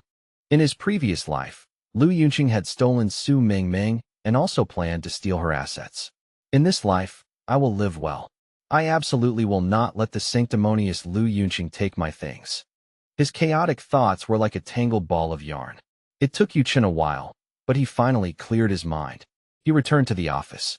Su Mingming wasn't there, and the other people in the office hadn't returned yet. Yu Chen picked up the coffee and quietly walked towards the CEO's office. He thought to knock, but then found that Yu Qingzhu was sleeping again. She was sprawled on her desk, her brows relaxed, eyes slightly closed, and eyelashes curled. Looking at her, she resembled a harmless, adorable kitten. Yu Chen gently placed the coffee on the table. He didn't have many memories of Yu Qingzhu. Was she also so fond of sleeping in his previous life? Yu Qingzhu stirred. She rubbed her tired eyes, and her gaze finally focused. Yu Chen? CEO Yu, I just passed by the convenience store and happened to buy this for you. Yu Qingzhu's complexion wasn't good. It was a few shades paler than in the morning. Yu Chen thought to himself, has something happened with the company these past few days? She looks very tired. CEO Yu, are you feeling unwell? I'm fine. Yu Qingzhu sat up straight. I've been staying up too late at home reviewing reports these past few nights. Yu Chen nodded and politely retreated outside. Concern for his boss could only extend this far. Any more, and it would be overstepping. After all, he was just a small employee. In the hallway, Su Mingming walked towards him. Yu Chen, her voice was a bit loud. Her jaw clenched, clearly restraining her emotions. What is it? Yu Chen stopped, his expression unchanged. Seeing Yu Chen's attitude, Su Mingming, for some reason, felt an unnamed rage flare up. Come outside with me, let's talk. This is the company. If it's important, we can talk after work. I insist on now. Su Mingming reached out and roughly grabbed Yu Chen's arm, attempting to drag him out.